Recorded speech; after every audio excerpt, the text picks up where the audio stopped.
close attention to the third word that the third person speaking says. It reveals step 1 of a 60-step ARG.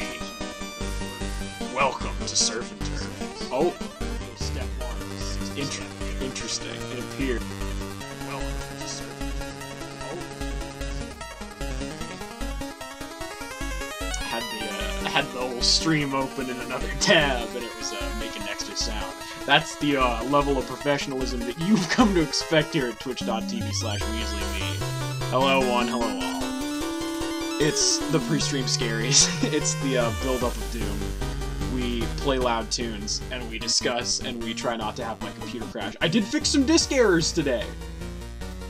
But hopefully those were the critical errors that were causing my computer to crash literally every stream. Oh. I am anxious, so I'm gonna have some water. Huzzah!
Huh?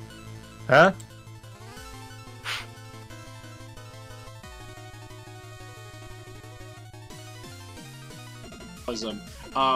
So what that sounded like to the viewers was Chris going, ah, and Henry going, ah, and me making no other noise because my mic wasn't on.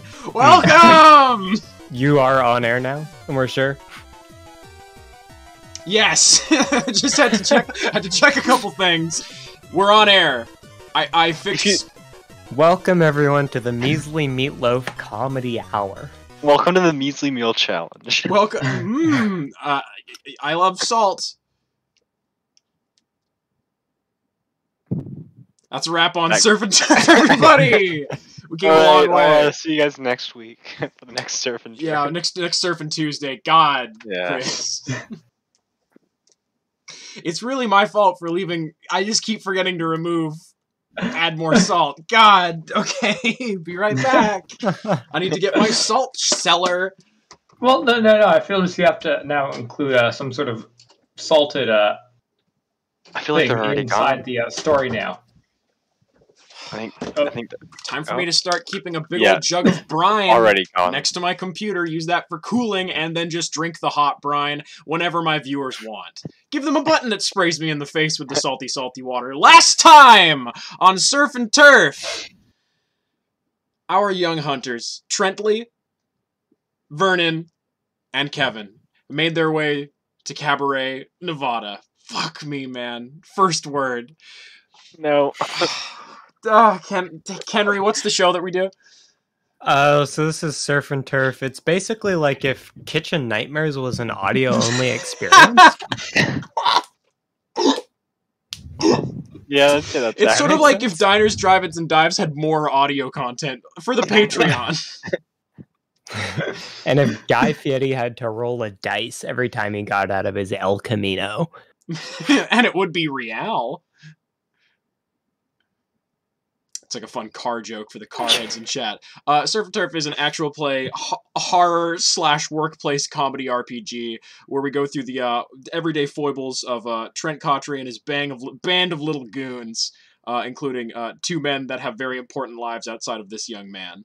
Last time, we had the pseudo-joint bachelor party of friends of the stream and stock employees at Commander-in-Cheer's General Store. Again, if you don't know a lot of, like, keywords for this one, it's gonna be confusing. We really need to put out, like, a legend or a splat sheet. But just let it be known that two guys are getting married. In Credenza, Nevada. The jewel of the yeast. The kind of like Reno, but another step down. Yeah, it's like Reno mixed with Ontario. But just the Mall of America, which I think is not in Ontario. I think you're thinking of the West Edmonton Mall. Ah, that would be it. Located famously in Edmonton. Yeah, and the Mall of America located famously in Canada. Gosh. Last time we had the joint bachelor party of the two grooms. Coworkers got drunk. One young Trent Cotry got called off and was seen to by some respectable security guards that just so happened to be blessed by a mysterious angelic force that seems to be hounding our young, empathetic lad. Meanwhile, and after, our own vampire Vernon Cotry snuck off into the night and performed the extrajudicial assassination of a mysterious pastry chef whose identity has not been revealed. Vernon also, Rest in peace, Bozo. had some... Rest in Philo. Rest in FIFA.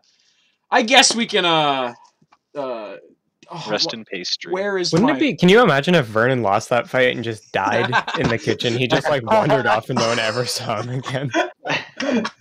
He dies in this fucking mob-run French rest. Oh, sorry. When my mic is...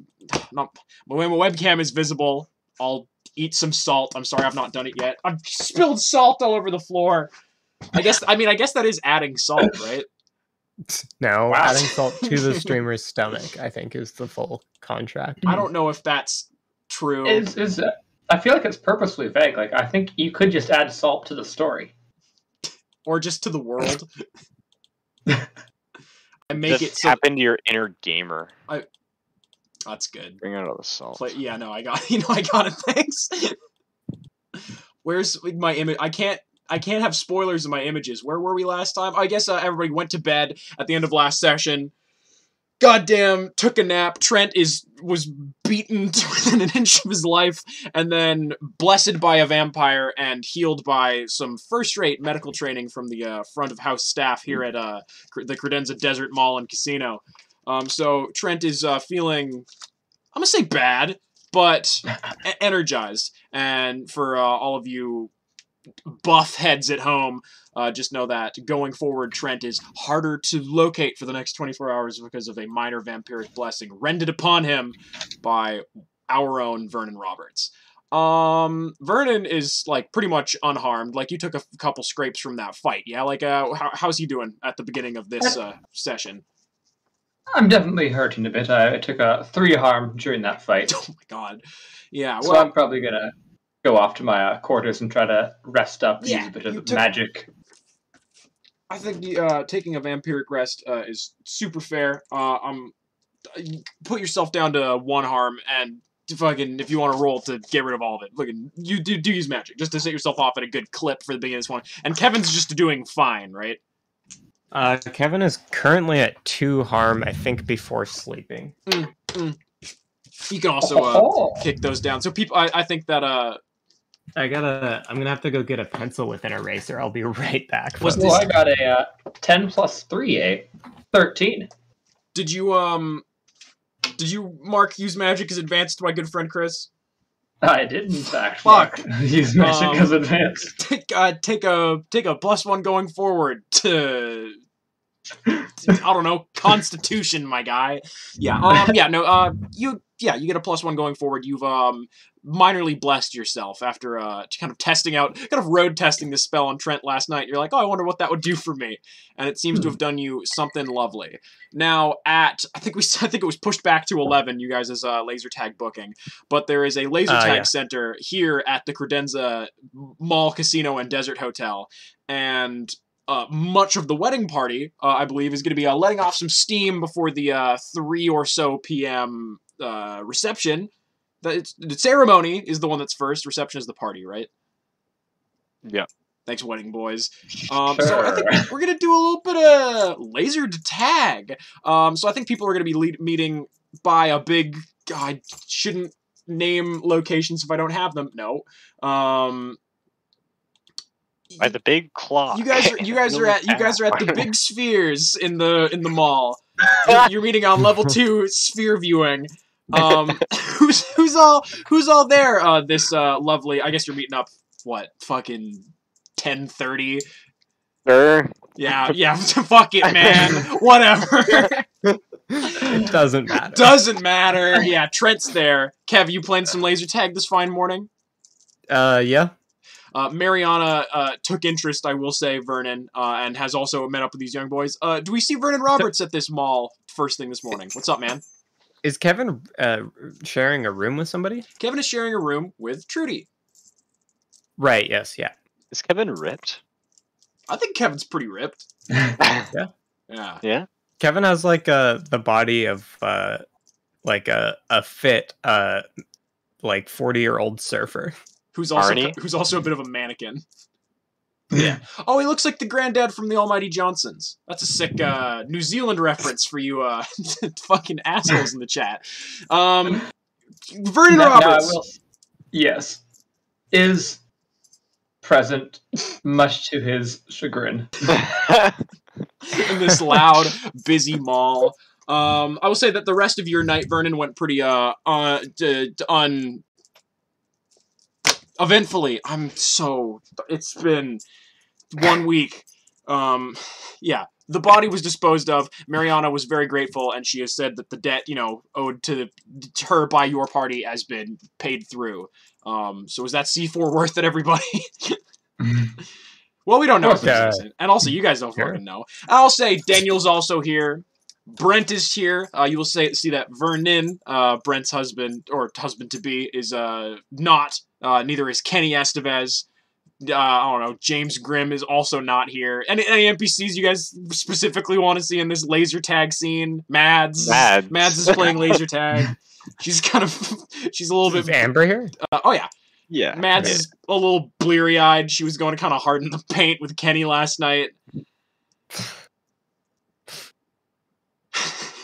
Okay. I think we have like a whole crew, Yeah. You've got Daniel and Amber and Mads. It's kind of all you need.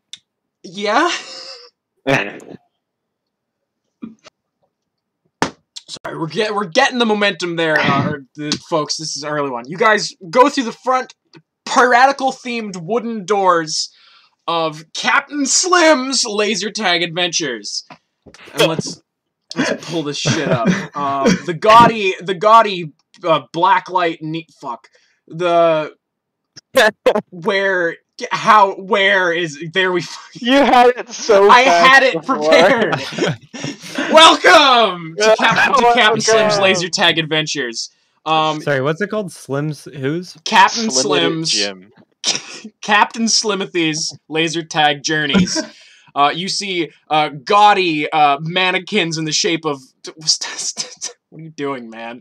Gaudy mannequins in the shape of Long John Silver, Blackbeard, Edwin Teach, Billy the Kid, Elvis, all your favorite piratical figures filling up the foyer of this bowling alley / laser tag arena. And a preppy and quirky young man sits behind a desk wearing a little varsity jacket with a P for pirate. He says, "Hi, folks, you here for our 11 p.m. booking?" Yeah. Under Trent. Is it 11 p.m.? It's kind of impossible to tell. No, it's 10:45 right now, but 11 a.m. We gotta sign you all in. So he hands out a He hands out a clipboard, and there's two things you need for laser tag. You need to have the laser tag gun, and you need to think of a cool name that's going to display on the leaderboards at the end of the thing. So what's everybody's screen name in 5 seconds or less? Kevin. Oh god. Vernon Roberts. Dragon Wizard 556. No, that's good. Sorry, one second. I have to count really quick. Do you want me to roll for Dragon This Wizard? is my least favorite part of every session. No, because there's only 11 characters on the screen, so it's Vernon Robe, and what's the first 11 characters of Dragon Wizard? Dragon Wise. Dragon Wizard? Dragon Wizard. Yeah, that's good. Dragon Wizard. And Kevin. With no space. With no space, of course. And Kevin with a space, but not where you might think. Yeah? Between the K and the E. That is where I thought. I'm gonna be real with you, man. Yeah. That's a shame. There are many children going into this laser tag alley this evening. You folks are being split up randomly into teams. What's up? Is it not like morning? I thought it was like 11 a.m.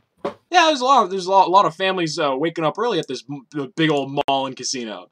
Oh, I thought you just said this evening. I was very confused. Did I? I think you might have. I think I might have. Well, in Captain Slim's Pirate Adventures, it always feels like an evening on the town. You guys look through the big glass doors at a game currently ongoing, and you see bright flashes of red and purple light as people are firing beams from their handy laser muskets on what looks kind of criminally like the Disneyland Pirates of the Caribbean set. But hey, I mean... Without the water, though, right? With some water, yes. In a laser tag arena? Yeah, no, it seems like not a great idea, right? Cool. An immense feeling of regret fills into what would be Vernon's stomach. And I'll say, folks, there is like a lot of black lights in this laser tag place, and that water looks really gross. So you folks are being laundered. What's up? I'm sorry. Did we get your name? Me? The pirate fellow? No, you did not.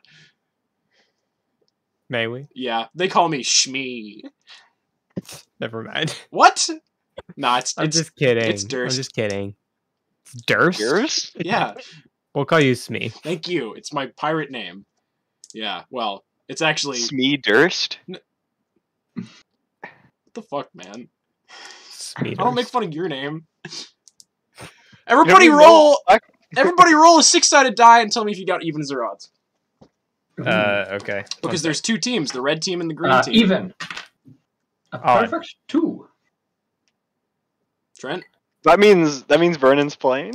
Oh yeah, no, he's here and he's game. He's playing. Yeah. He's here. I got a 2. So even. Well, unless you count the amount of letters in the actual word 2. I'm gonna melt you. Yeah. Well, how many lines in the T, the W, and the O? Oh. Jackass. Yes. Kevin and oh my God, Trent, you are on one team. 7. Yeah, what's up, man? Vernon, you are There's on 7 lines. Yeah, thank you. Kevin and Trent, you are on one team. Vernon on t'other. Vernon, on your team, you have Daniel. You got a bunch of fucking kids. You got Amber. And probably some other coworkers of yours that we have not named yet. Kevin, give me a name. Brent Estevez. Oh no, wait, sorry, we said that he's not here. No, like a new name. Let's go. Sorry, just give me 1 second. Give me 1 second. I hate it here. Just go. I've been remembering the name of the employee. Kevin desperately scrolling through his Rolodex. Let's say Benny Mestevez. No. Yeah. Come on. Yeah, fucking Bernard from the stock exchange. It's the stocking section. Bernard, the stocking clerk, is also on your team, Vernon. Yeah, a lot of stock. And we did say Brent Estevez is here, and he's on you guys' team, Henry. So. Oh, okay. Sorry, I was thinking of his fiance, Vernon Yelnats. Yeah. God. Okay, yeah. Where's the confusion lie? The confusion lies in the fact that everyone has the same name in this game. You should have brought this up earlier before when we could have changed this. Yeah, I am also bad at remembering names. Yeah, same, man. It's an issue. So I'm with Vernon and Amber, right? No, you are with Kevin. Because you rolled a 2, which is even, and Kevin also got evens. Oh. I'm not going Wait, off. Yeah, I thought Chris rolled 2. I got a 2, but that's all right. Oh my god. Okay, so Kev, wait. you are on your own, and I was Wait, what? Good audio. It's me against everyone else? No, it's within this party. Oh,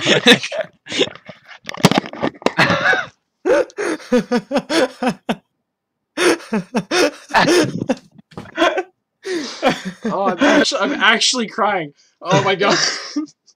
Want to restart? Sorry. Absolutely not. This has all been happening in front of fucking Durst. Is that his name? It's me. Yeah. He's Real trying name so Kurt. hard to get you to put your name on just one of the clipboards. Oh, Jesus.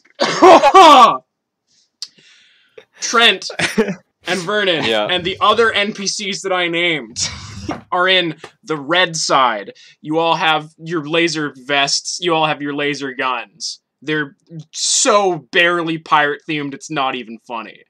Did you guys get like a soda before going in? No. Nice. Of course not.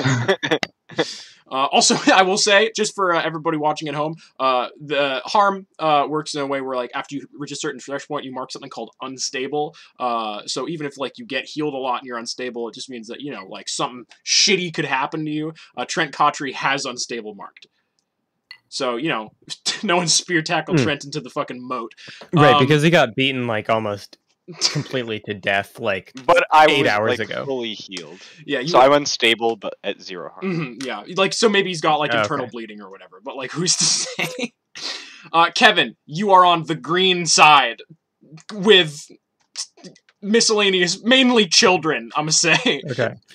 I want all three of you to roll kick some ass for me as you step out into this piratical themed radical teen blacklight ridden foggy mess of a fucking laser tag location. 14. You got 14. Oh my god. Can I help out Amber? You're just running point for her. Yeah. Fuck yeah. So is that automatically a 10?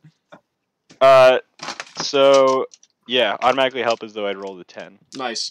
Oh, and when you roll a 10, that means that they did the equivalent of rolling a 10, right?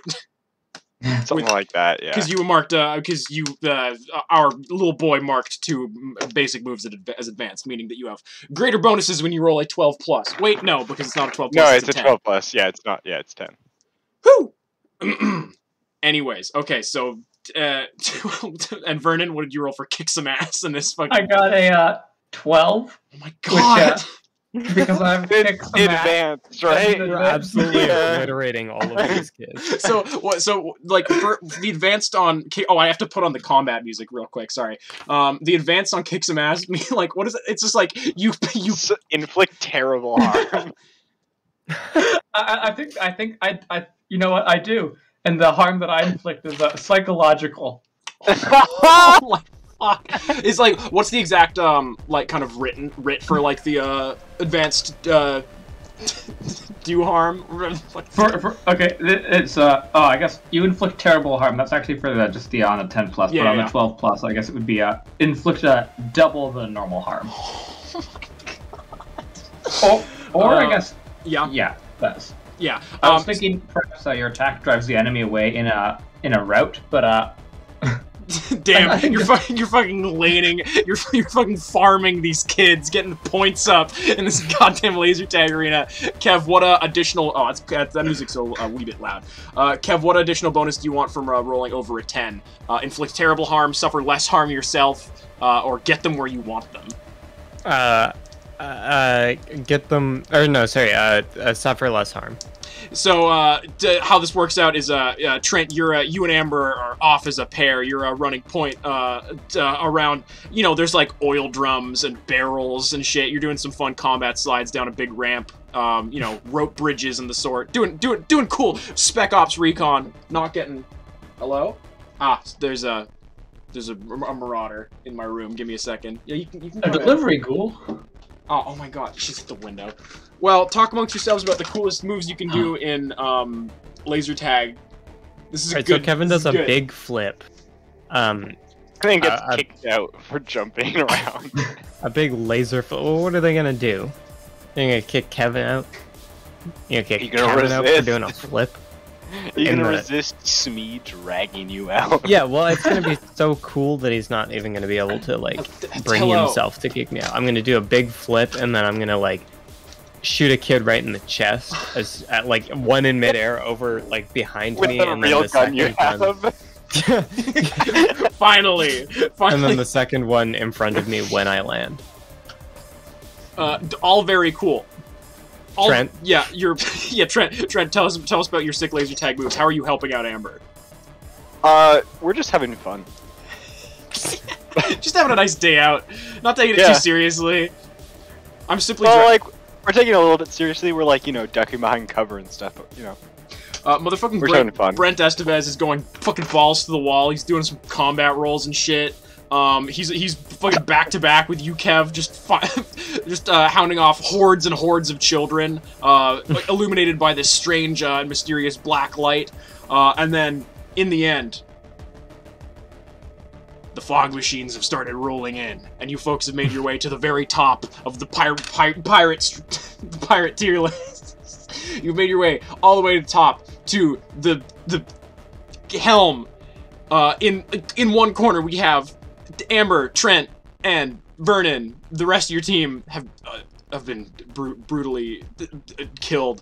Elsewhere, they're otherwise engaged elsewhere in the big building. And across behind some cover, there is Brent Estevez and Kevin, and like one 8-year-old named Doug. Susie Pinkman, who has become your brother in arms, Kevin.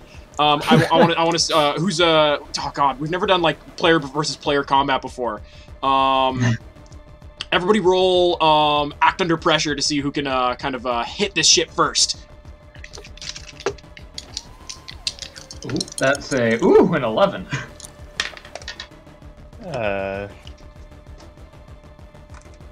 8.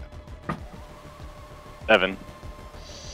Okay, Vernon, you get the jump in this situation. You get the first move, and then Kevin, you get to react to his move, and then Reese, you get to react to that. Yeah, going in that type of thing. It's not like a strict order thing, and like, you know, if you can give someone, we're not gonna be doing laser tag for the entire session. Don't worry, everybody. But you know, Trent said they were doing laser tag, so here we are. Vernon, what's your move?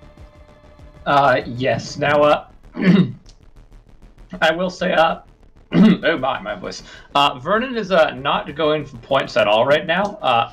Vernon is absolutely not enjoying this experience, but is instead he's so good at make the best of it and use it as a sort of a practice moment. You know, in case he ends up in another gunfight. So he is aiming for the head. So he's just blinding children.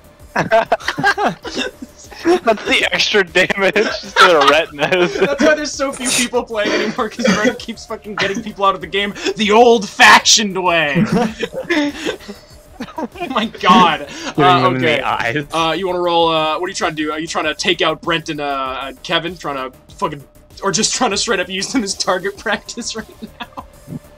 I think you know, I think he will try to take them out just because, you know, he may have to fight something like an angelic being at some point. You know, might as well. want to get their moves down. Yeah. Exactly. Roll kick some ass, and you know, like keep in mind that like you can take damage from this. In that, you know, you might expose yourself to Kev or Brent's horrific lasers.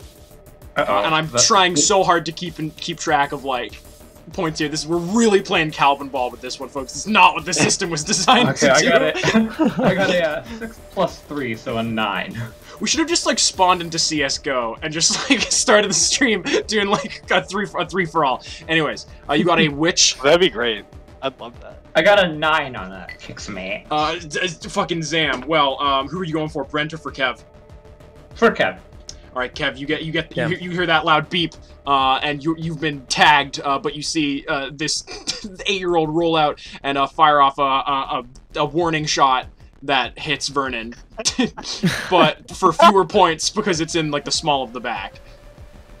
But you gotta, Okay. Yeah, laser tag style. Kev, what's your play? Keep in mind I that mean, if I've just been you can't tagged fire out, your I can't gun. do anything. Right? Well, you can I don't know, use magic. You can teleport. You can draw your sword. I think I'm gonna try not to like kill any children in this scenario. Crazy. So. you have enough fucking strikes against you with heaven. You like. Yeah, I'm trying a new approach with Kevin this session. You're going pacifist run. Hey, what are you doing? What can I do? There's nothing I can do. I'm gonna go and wait to respawn. Just I like guess. stand up and walk away. Yeah. Trent, it's now or never. This is gonna be a buzzer beater. First round's gonna be over pretty soon. How? You're 6th in the leaderboard. I need to make it at least into top 5. Yeah, man, or else you won't get the sticky hands. Sure. You won't get the pizza points. Fucking sure, why not? You want me to roll kick some ass? I don't know. What are you trying to do? Are you trying to take out Brent and then grab the golden gauntlet? Yes. This is like a King of the Hill objective-based laser tag session. Nobody told me. Hey, nobody told me what the objective of this game was. Well, you guys thought this was team deathmatch. You guys have to set up a C4, and Trent's team has to send. So it's CS:GO. So you guys are on B right now, which is the brig. Okay. Yeah. Okay, I want Amber to cover me while I plant the bomb. It's just like a traffic cone with just a timer on it. Yeah, sure. Yeah, sick. Roll act under pressure with a +1. It's an 11 total. Damn, you get that cone, and it's right at the feet of one of these weird octopus. Yeah, that kind of looks like Kev. One of these weird kind of Aquaman-looking dudes. And Vernon or Kevin. Kevin, you're ready to. You can do your. Okay. Yeah, you can take your turn now. Okay, I'm gonna God, where am I in this arena relative to everyone else? Upstairs, probably like sitting on top of a barrel, jadedly. Okay, I'm going to I'm gonna jump. I'm assuming this is like a bridge type situation where it's like not like you can see the bottom floor from the top floor. Yeah, exactly. I'm gonna hop over the railing and try and go for Trent. Oh my God! Roll let's call that kick some ass, man. You're gonna fucking do some mid-air shots on the guy. Yeah. 9.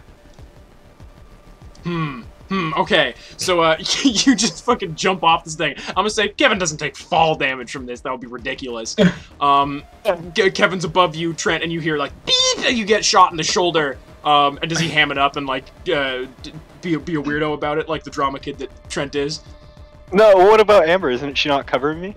Amber's covering, all your sides. But then, next to you, not the top. No, there's a locker, and inside of it, motherfucking Daniel T, he pops out and he hits Trent as he hits Kev as he's falling through the air, and with that the timer goes off, and the dust settles, and the dust settles, and Kevin smacks on the fucking ground.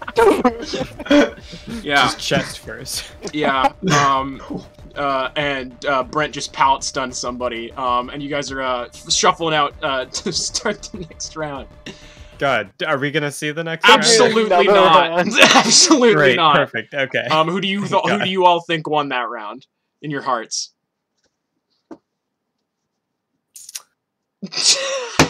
I mean, Kevin has fought in a lot of actual wars.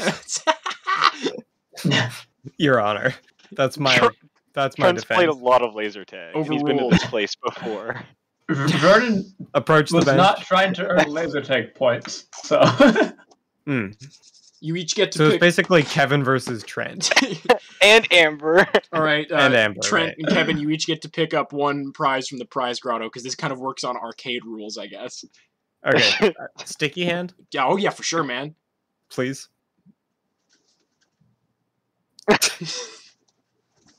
I take it. Yeah, you have one now. It's got a little bit of dust on it already. Great. I want I'll to add keep that to my inventory. You're gonna keep your tokens. Yeah, I want to add the points to my like beat up like cardboard card that you like scan. What does it say? Fucking Wizard Dragon 699 Yeah. or whatever the fuck from. Hey, it's Dragon Wizard 556. Yeah, And he's had that card since he was a kid. and all the fives are backwards and all the E's are backwards. Yeah, no, for sure. Set dressing. No E's in Dragon Wizard. In Wizard ERD. Anyways, that was session 3 of Surf and Turf SmokeScreen. The wedding. Everyone. The wedding. Great. Did we solve the mystery? Did you save anybody from certain armor? No, Kevin died. Jesus Christ. Right, moving on. Moving on. Next segment. The wedding is happening in 2 hours. You're all going to be meeting in, you're going to be meeting there a little bit before that, but it's in the Edison Estate Room here at the, I almost called it the SmokeScreen Hotel, here at the Credenza, Nevada Desert Hotel, Casino, and Fun Palace. I'm guessing folks are just kind of like maybe getting a little bit of food, changing. Any notable wedding fits today? Trent, I think you could probably reasonably say that you're in the fucking one of the groomsmen. Up to you. Do you think you and Brent are tight enough for that?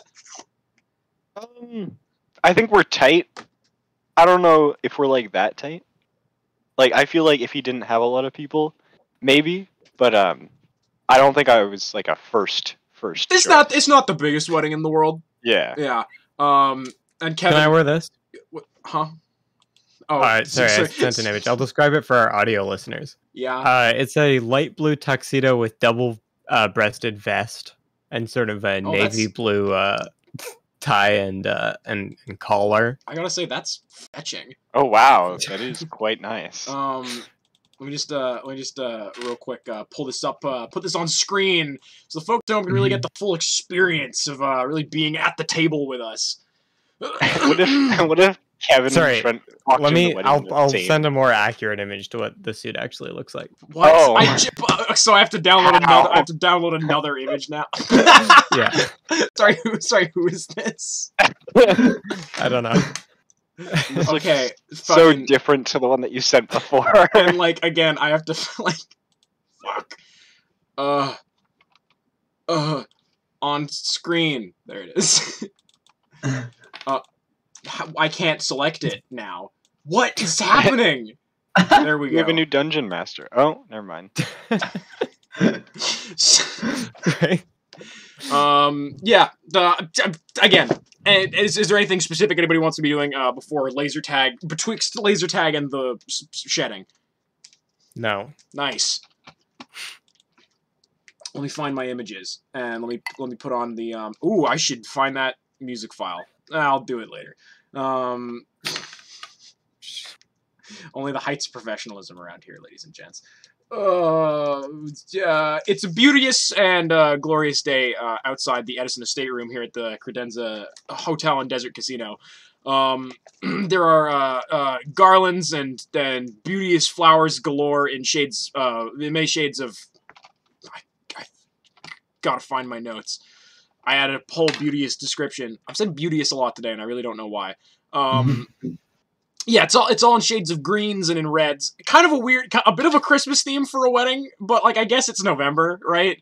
But you know, sure. Do we have an image for this? I'm trying my absolute best, man. I'm really giving it the old college try right now. Why is that not working? I ask you. You guys are all filing in to the Edison Estate Room here at the Credenza Desert Hotel and Casino, and a chill and cool lo-fi hip-hop jam is playing over the large speakers as I guess neither groom is like standing at the altar yet. Are they both gonna walk down the aisle together? That's good. That is fun. okay. People are setting up all in.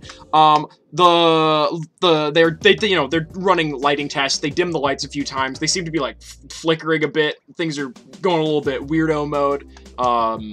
Okay, a couple times the sound system cuts off while they're fucking with the wedding march. Again, you'd think they'd test this stuff before people get in here. You don't know what goes on at a desert hotel and fun casino. I'm gonna say that just for fucking brevity's sake, all the four of you are sitting in line with Mads and Daniel near you. Just, you know, again, if you need an NPC, they're reasonably near you.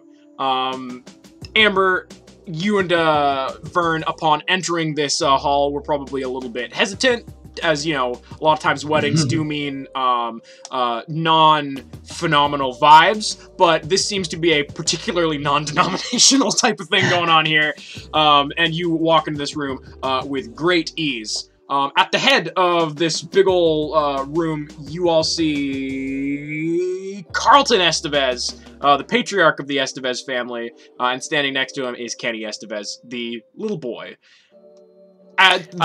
Sorry, is Trudy here yet?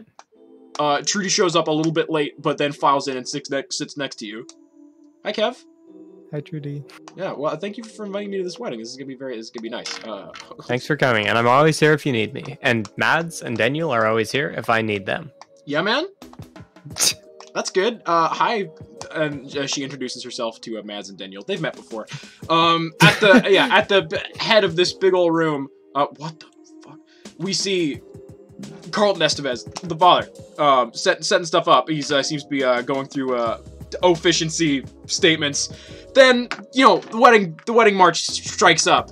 These two lovely young men that we've all grown to love over the many years of knowing them in this comedy workplace horror podcast. They get married. It's a beautiful ceremony. Nothing particularly of note happens. The bouquet gets tossed. Anybody trying to catch it?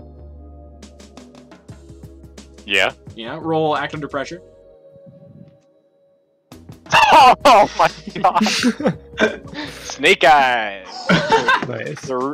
Three. Does Amber catch it? Does she try? Christ. I think it lands like squarely in Trudy's lap, and she just kind of looks a little bit confused. And Trent, you just get a really bad shiver down your back suddenly, and you're just like, damn. ooh. Do I mark experience for that? Yeah, sure. You know what? Yeah. Sweet.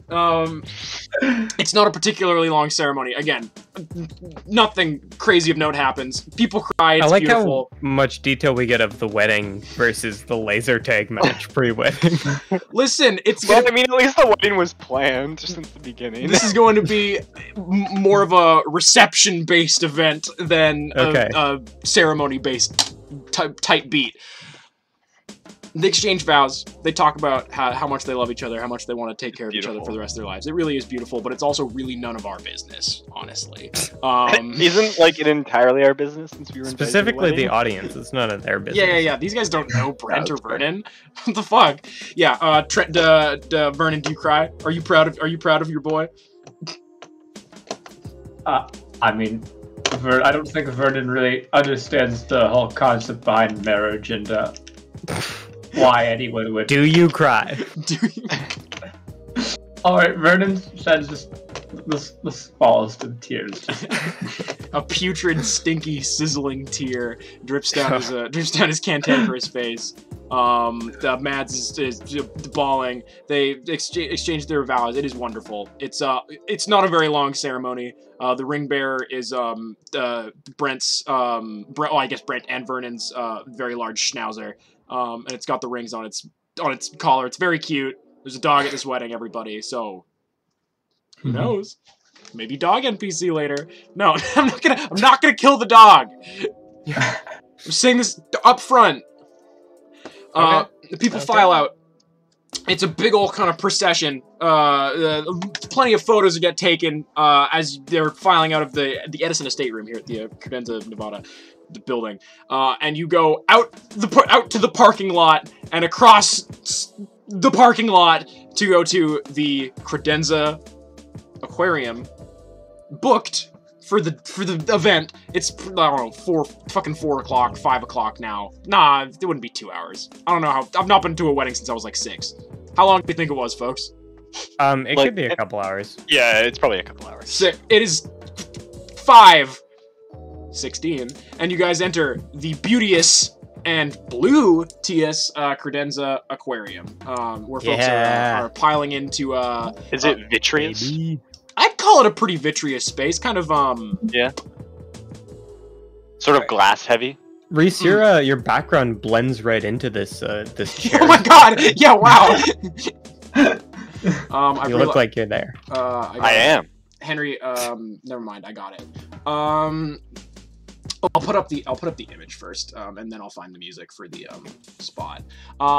You are shone over with the why is nothing working for me today? You are basking and bathing in the cool blue and white light, filling this really, like, it's a pretty modern spot. It's one of the more recent additions to Credenza. And you can really, like, as soon as you walk in here, you can see why this is where Vernon and Brent wanted to, you know, kind of celebrate their nuptials and their future lives together. There is no need for flowers for decoration. There is no need for beauteous, and viscous lights.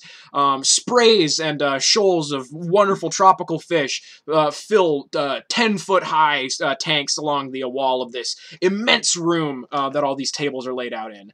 There is a lovely amount of kind of background, just movement out the corner of your eye of large and basking sharks moving past in large and wonderful tanks.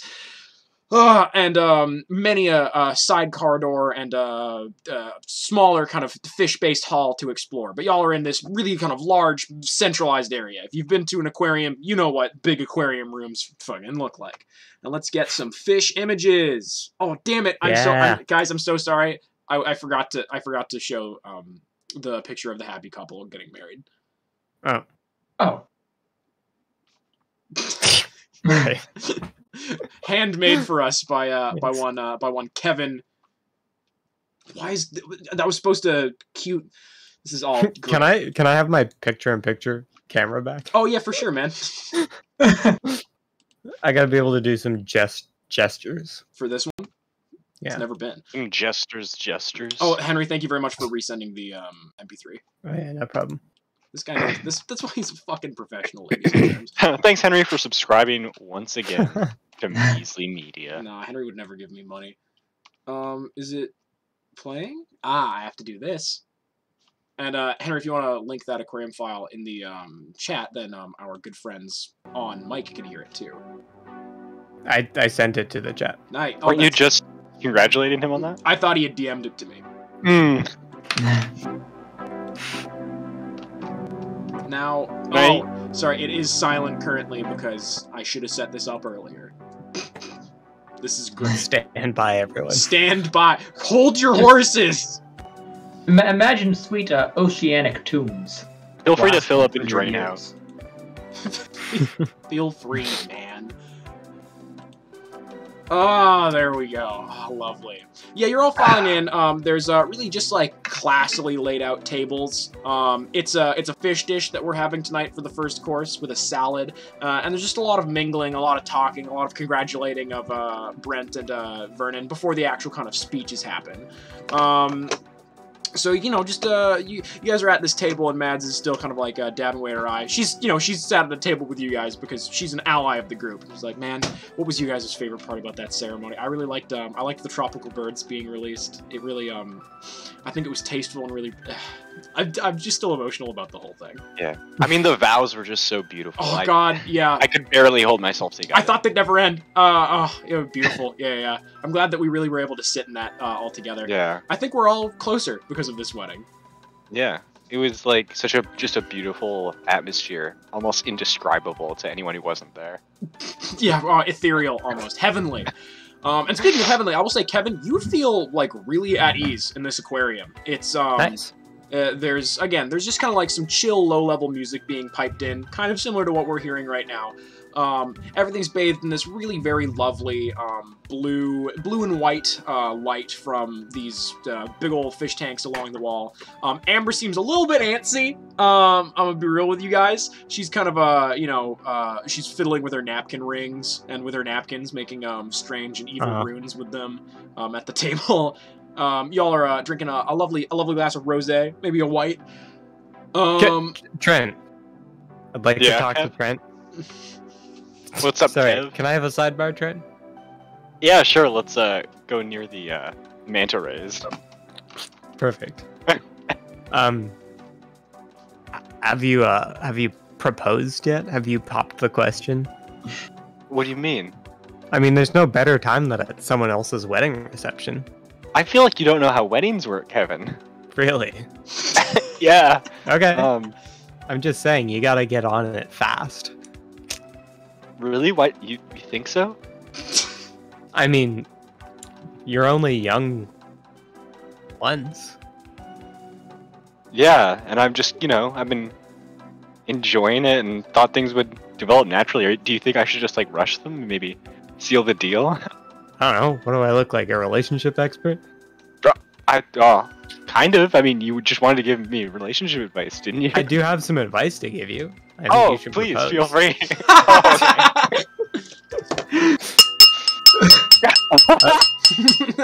Sorry, something's happening.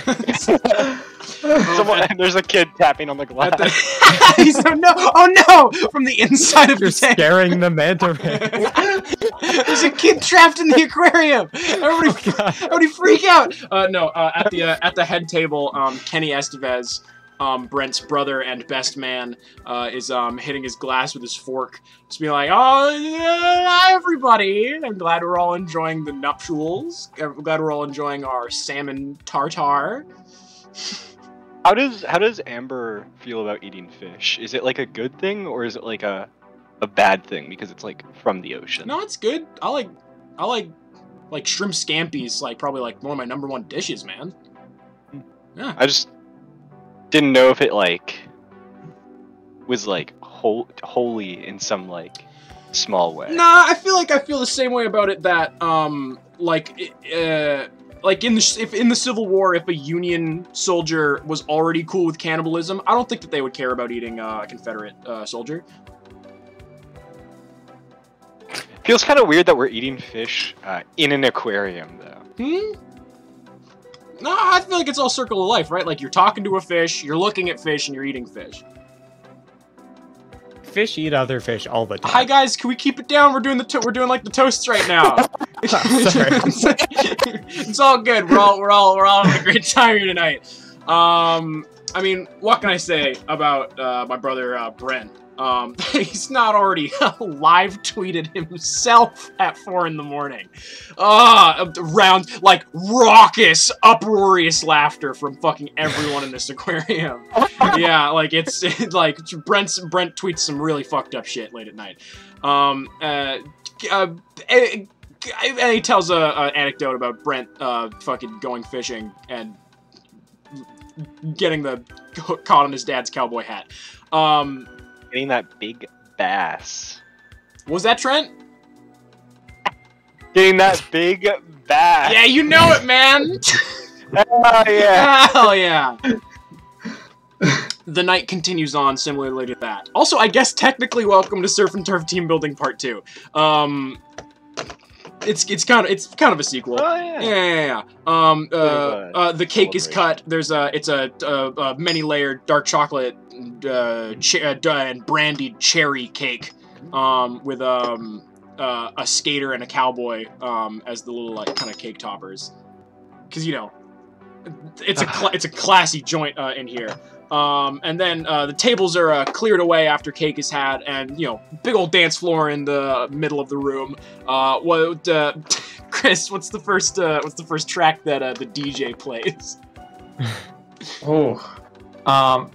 I mean, well, I guess that would be what. So don't stop believing. That's Brent and Vernon's first dance as a married couple. Oh my god, like, intense, beautiful choreo. Brent's lifting Vernon off of his feet. It's really, like, genuinely something special. And folks are kind of like, you know, like, people that don't want to dance are kind of like going out into, like, some of the more quieter parts of the aquarium. People are free to, like, kind of walk around and do what they must. What's everybody doing at this stage of the business? Round 2, baby! And Trent takes a shot. Roll act under pressure. You're gonna roll act under pressure? Because I'm gonna say that, like, you got really drunk last night. And I don't know where your tolerance is at. You also, like, you know, you exerted a lot of fluids today. Like, yeah. So you know, I worked off the hangover and then had a nice refreshing shower. Worked off the internal bruising. Yeah. Yeah, so give me an act under pressure real quick, just for you going hard in the paint again. And just real quick, do you think that Trent brought his, like, buckler and, like, how, like what's your guys' kind of preparedness level for, like, going into this, like, wedding? Because, like, you guys know that, like, there is, like, a fair bit of danger about. I just want to, like, take a kind of, like, little temperature of, like, what people, like, brought with them. Because I'm gonna say, Vernon, while a shotgun would look great with your suit, there might be some questions upon entering the aquarium. The only thing Vernon has on him is the knife. Yeah, and his fucking these two guns right here. Kevin is as strapped as always. In that he's unarmed but can be in a second. And is Kevin drinking a Negroni? Sure. Why not? Lovely. Yeah. So what do you get for act under pressure, Trent?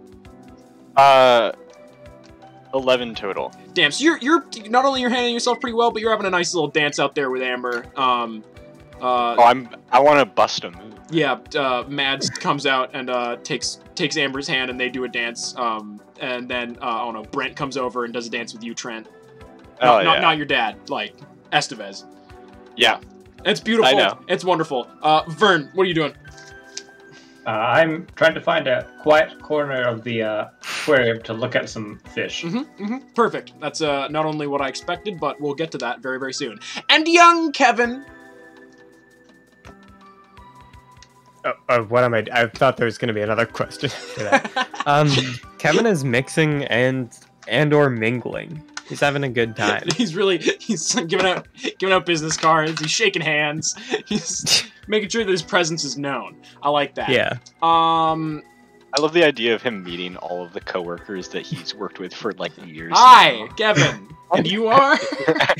He's trying to get a fourth job, so he's trying to make some good impressions. He needs the cash. So Trent, you and Amber are really busting a move out on the dance floor. You guys are having Mai Tais, maybe having some finger foods, the occasional shrimp scampi, crab cakes, maybe a crab rangoon. I feel like that's a bit heavy for dancing. I'd make it. Anyways, you hear your phone buzz, or you feel, probably more realistically, at some point in that dancing. I don't know how quickly it distracts you from the whole thing. Just let you know that has happened. I'm guessing that you don't immediately run to check it though. No. Cool. We're gonna pop over to Vernon. Vernon, you've found yourself, maybe picked up a folding chair, found yourself to one of the quieter nooks in the aquarium, and there, you're kind of sitting in this, like, really, like, it's dim in this corner, which you like, and there is there's a more tropical tank, and within it you are seeing all sorts of beauteous and wonderful fish. And there is also a small kind of cave-like structure within this tank. And you see kind of dark, subtle movements from within. But the specifics are unknown to you. I will say at this moment, you hear an uproar from the crowd as suddenly similar blacklights to ones that you had on during laser tag flip on, and people are like, oh, it's and like things are getting like a little bit more, not like rave-like, but things are getting a little bit more like rowdy on the dance floor. Now that they seem to have put on a few more like pyrotechnical effects. Yeah. Yeah. What are you doing over in this Yes, corner? I'm trying to just tune it out, tune all the noise and whatnot out. I'm just having a sort of almost a moment here with the fish, That's beautiful. calmly staring at them. A little bit of kinship, yeah. You see within that kind of darker recess. Oh, this is bothering me. You see within that darker recess, within this very tropical tank, you see for just a brief moment what looks like a large round eye viewing you, and then it's very quickly darts out of sight and slinks away. Kevin, you've just met Brent's grandmother and Daniel's grandmother, who are kind of sitting off to the side, just having a finger food, and they seem to be very intrigued and very pleased to meet you. That's the current stage of things. Still busting an absolute rhyme on the dance floor. Yeah. It's now DJ Got Us Fallen in Love. Yeah, a club banger for sure. Vern, you still serenely kind of chilling with these fish? I think once I see the eye, I'm just gonna get on a bit more. I'm gonna get up from my chair and just kind of look around the tank a bit more, just to see if I can see the whole picture. Do you want to call that read a bad situation or investigate a mystery? Probably read a bad situation. Shrump Scampy. Scampy. Can you reheat Shrumps? That is a that is a 4. Interesting. Yeah, it's really a beautiful tank, and there just must have been a lot of fish in the water. Vernon, Vernon, the knife in your I guess it's in in a drop leg sheath, like fucking ankle sheath fucking combat knife. You feel it it hums a little bit, which is probably a little bit, if not alarming, then certainly I didn't find you both got a vibration. That's really funny. Yeah, so your knife buzzes a little bit. And I'll say, Kev, you feel a very strong gravity, almost. You're suddenly really hit by this kind of weight near you. It's not you're not knocked off your feet or disoriented by it. There's just suddenly it's like a change in pressure in this whole kind of location, and things are a little bit wiggy. Trent, I'm gonna say you probably have not noticed anything from where you're at. Can I read a bad situation? Absolutely. In but a moment. And I will say that Amber, she kind of actually Amber doesn't respond. She doesn't react to at all either. You two are pretty focused on just having a good time out there on that dance floor. Just it's the last night for your life. sure. Yeah. It's a good song, man. Yeah. Next up, Paralyzer. Oh my god. it's a lot of early 2000s club hits. It Yeah. sounds like my wedding. I love a DJ who gives a lot of notice before a new song comes Yeah, out. coming up in 6 minutes. I'm guessing the last song is gonna be Mr. Brightside or something. Oh my god. Oh Yeah. my god. Yeah, I think Vernon's definitely a bit of an emo. Vernon, sorry, I-N. Yeah, what's read a bad situation, Kev? 4. Oh my god! Our guards are so down. We're at a wedding. Yeah. We got all the good rolls on the laser tag. I think Kevin is a little too calmed by this aquarium. Yo, we got a raid from Glacier Nestor, fellow TTRPG. Oh, we got boat sound effects for a while, folks. Let's really ride these ones out. Let's go! Ah! Boats of Glacier Nestor! One of them! Kev, you see Daniel ordering himself a Long Island iced tea from the open bar. Oh, Jade Tatum. Hi to you. Yeah, you see Daniel is ordering himself a Long Island iced tea from the open bar, and seems to be going off for a little bit of a walk off through this aquarium. For folks just joining in now, we are at the wedding of 2 NPCs. It is at an aquarium in a large mall in Nevada, and a strange heavenly force has been harassing one of our hunters. Much more context would take a little while, so you'll just have to kind of ride it out with us. Do you do anything with this information, Kev? No. You just... Max, if I may, Please. I think you're still under Jackbox party packs for your Twitch stream. Is that a fact? Thank you. Really? Wow. Really? That's funny. Oh, so we are. Tabletop RPGs, and the title is correct. And the tags are Canada, Chilled, Chatty, Persistent Campaign, and Evil Characters. Mm-hmm. You gotta update information, and we're not gonna. Stream markers. No. Yeah. Vernon blinded some kids. And Kev jumped like 3 stories. What to do.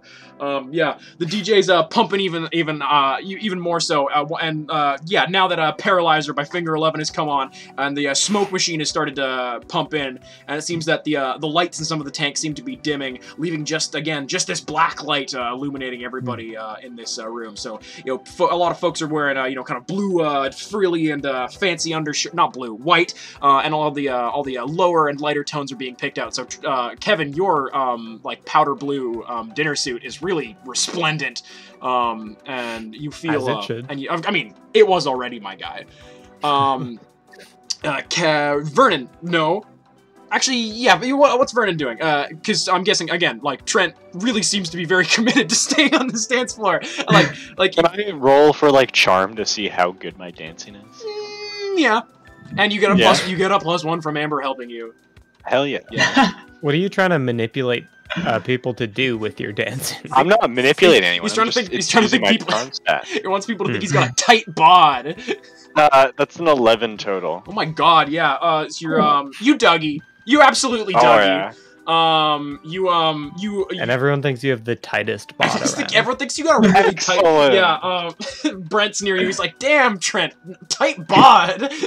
Really using that more undetectable thing with drawing all this attention to myself. Yeah, it's interesting. It's interesting how this is going for you. What to do with all of these? You've all given me so many lovely little gifts. Yeah, Vernon, Kev, what do you find yourselves doing?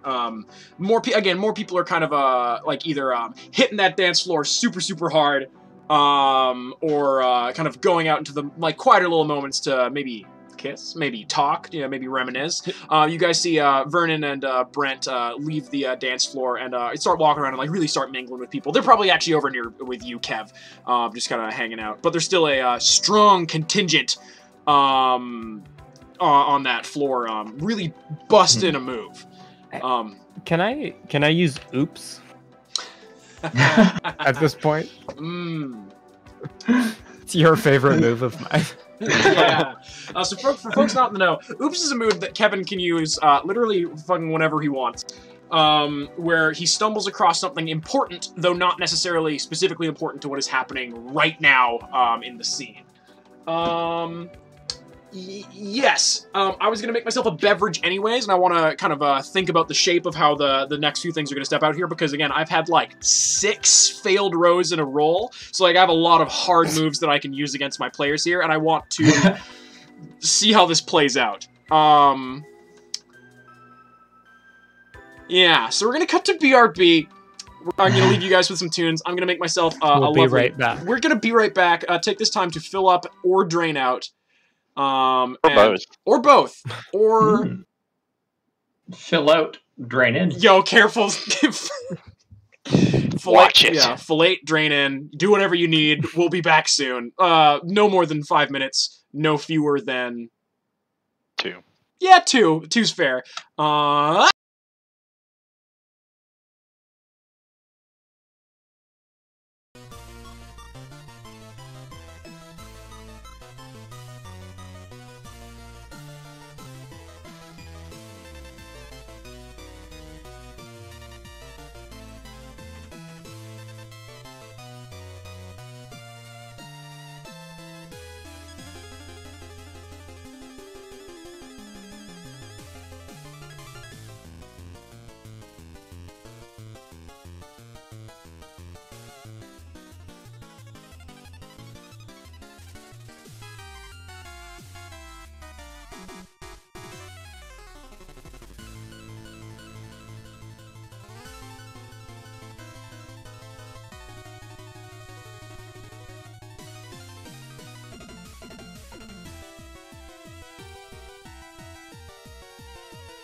Hi, friends. It's just me. The other folks aren't actually able to hear this right now, but I will say thank you all for tuning in so far to Surf and Turf SmokeScreen Session 3. And with that, hope you're not saying anything dirty, salacious, or secret, my boys. We were. Well, not You just anymore. missed it. Damn it. They said all of their home addresses and measurements. We're back. Oh, no, we're not. We're back. We're back. And We we're heard back. that. We're back. Welcome back. To Surf and us. Turf SmokeScreen Session 3. If you've not tuned in before, we weren't actually live for the rest of it. I'm really sorry, guys. We got to start all over. We got to do laser tag again. I don't know if I'm emotionally prepared for that. Kevin, you see, you're looking at these tanks. There's something about them that's caught your eye, and for a little bit, you're not entirely sure what. You just get this very sudden, like, oh, I've noticed something thought in your head, but the actual specifics of it don't quite hit right away.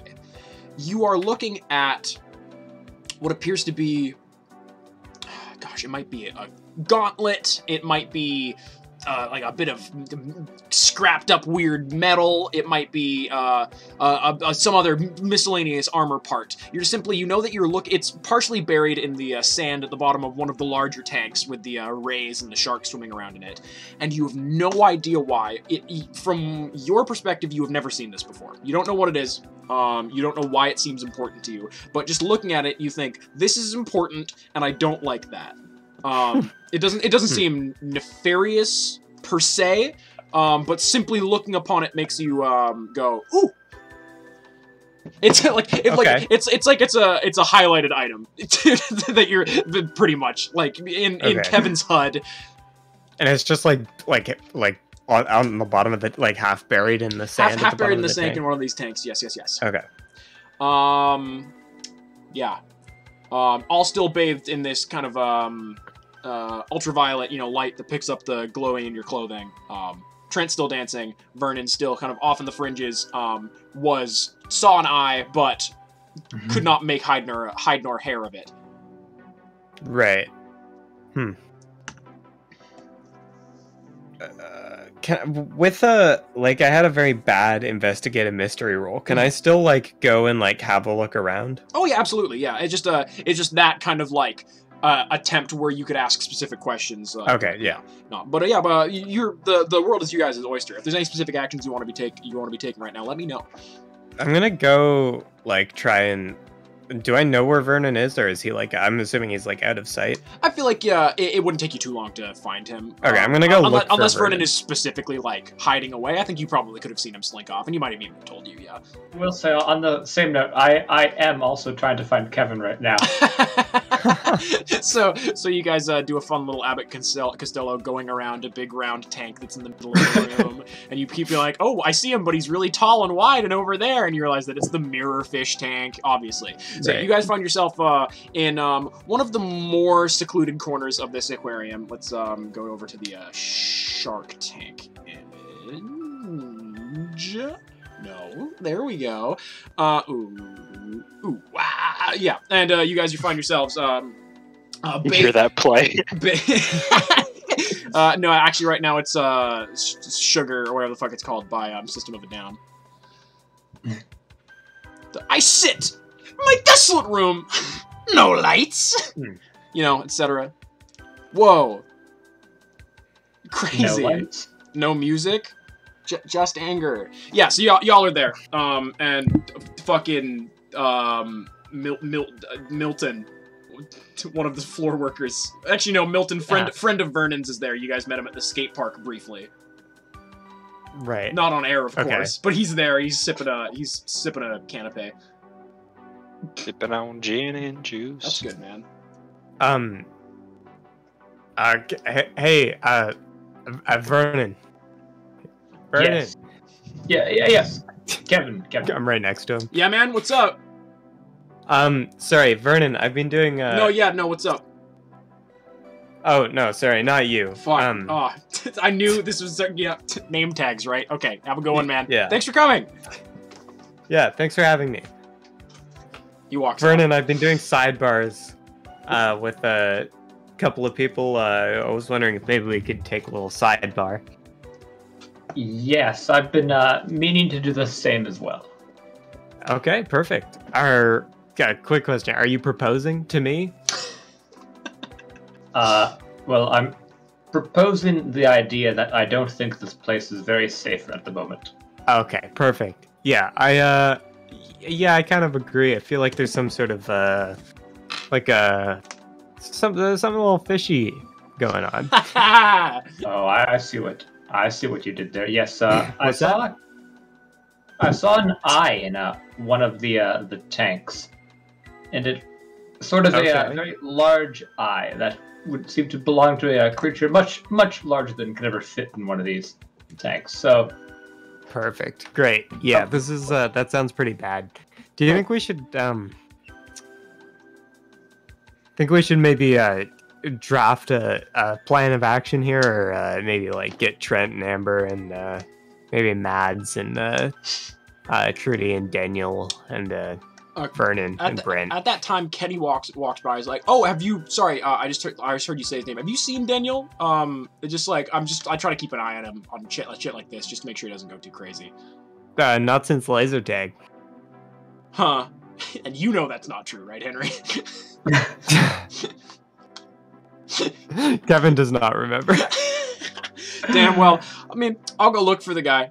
Thanks though. You guys having fun? It was my idea to do it here. Anyways, sorry. Important, serious conversations happening, I'm sure. Wink. Was he one of the guys getting married? He's the brother. No. Oh, thank you, Trent. Oh shit, sorry. Yo, 1 second, guys. Sorry, I was just getting some water before I go back to dancing.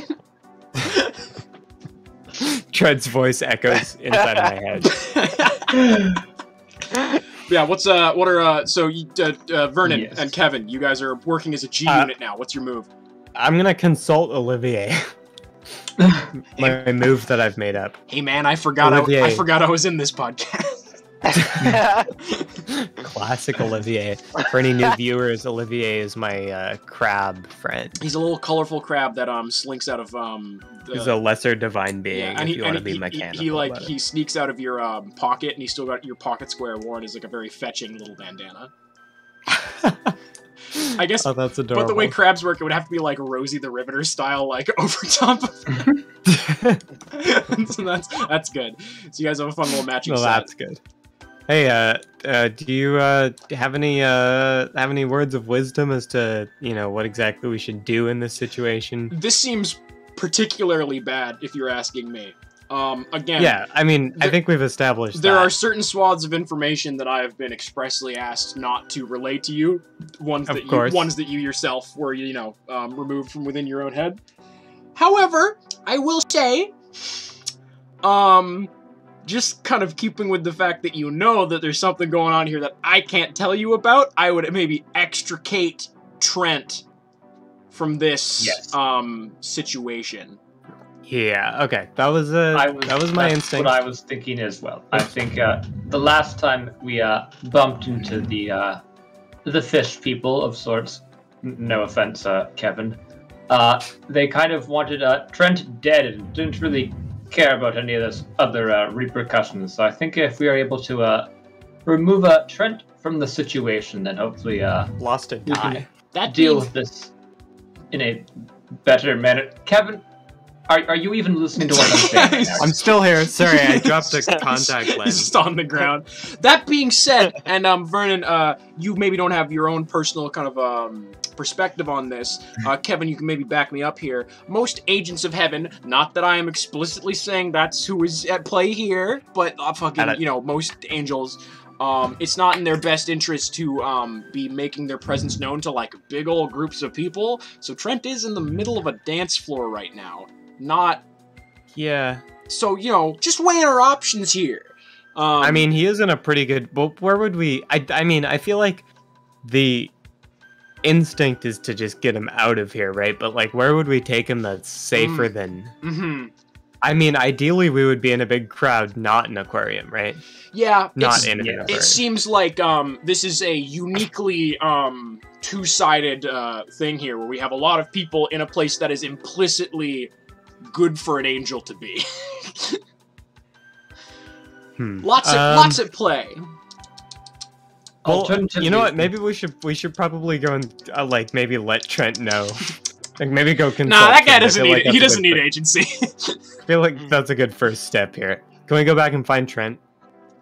You guys go to the dance floor and Teach Me How to Dougie is blasting once more over the 16-foot tall subwoofer speakers.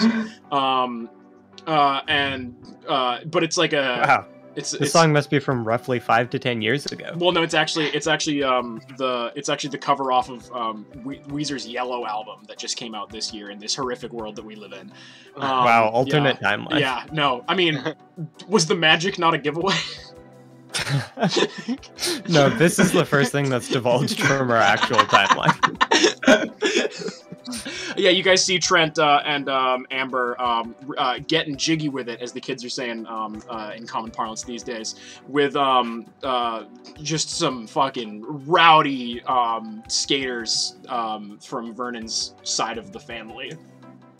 I'm gonna go and approach Trent and try and kind of. But I will say the crowd on the dance floor has significantly thinned since last time you guys were looking at it. Okay. I'm still gonna. No, for I'm gonna sure. go up and go talk to Trent and Amber. I'm gonna put a hand on each of their shoulders. That's not. I know that's not how Teach Me How to Dougie goes. Well, that's how the Rivers cover goes, I guess. It's like a house remix. Yeah, it's fucking hard boss. Yeah, so y'all are in it, and Trent, you see your two huntress companions coming at you, like Cleopatra. What song is playing? Teach Oh, me right. how Teach Me How to Dougie. This has been well established by this point. Yeah. How much of you had to drink, Trent? All right. Hey, Trent, Amber. Yo, what's up, guys? A quick sidebar once again. Yeah. Just me. No, both of you. Nice. Trent and Amber. Can we take this Just sidebar based off, next to just- the mini Kyushu's? Just based off the context of the last sidebar, Trent is sweating.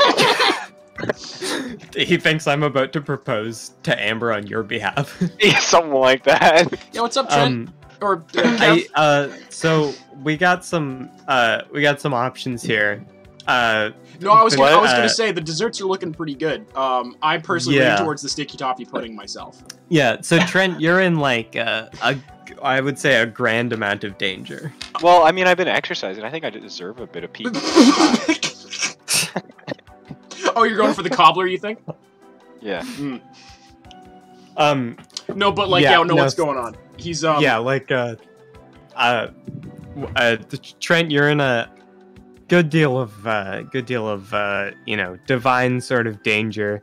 As you might have guessed from last night's events, I feel like this should be anyways, we're in kind of a bad place in a good situation right now, so we could maybe skedaddle out of here and go to someplace with less crowds, which would probably be better, but also worse, but also it would not be in an aquarium, which would probably be ideal.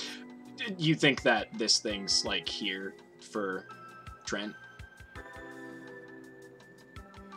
I mean, I'm Seems last time. likely, yeah. yeah, Amber, I'm kind of.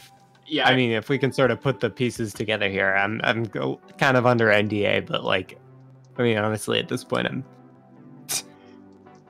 Anyways, yeah, no, for sure. I'm sure you can interpolate what's happening. Amber here. just kind of like grabs you by your elbow, Trent, and like not forcefully, but pulls you over to like the table you guys Yeah. were at. Pulls your shield out of her bag and just kind of puts it on you, and just like, yeah, cool. What's the move here? Maybe like I think we should go phalanx say around him. What's go up? say goodbye to the grooms. Oh gosh, you're right. Yeah, we're You just there- wanna, we like, can't just if- leave. Leave a wedding unannounced. Wow. Yeah, no, that is... Oh, fuck, right. You know, you're so emotionally sensitive. I think that's what first really endeared you to me.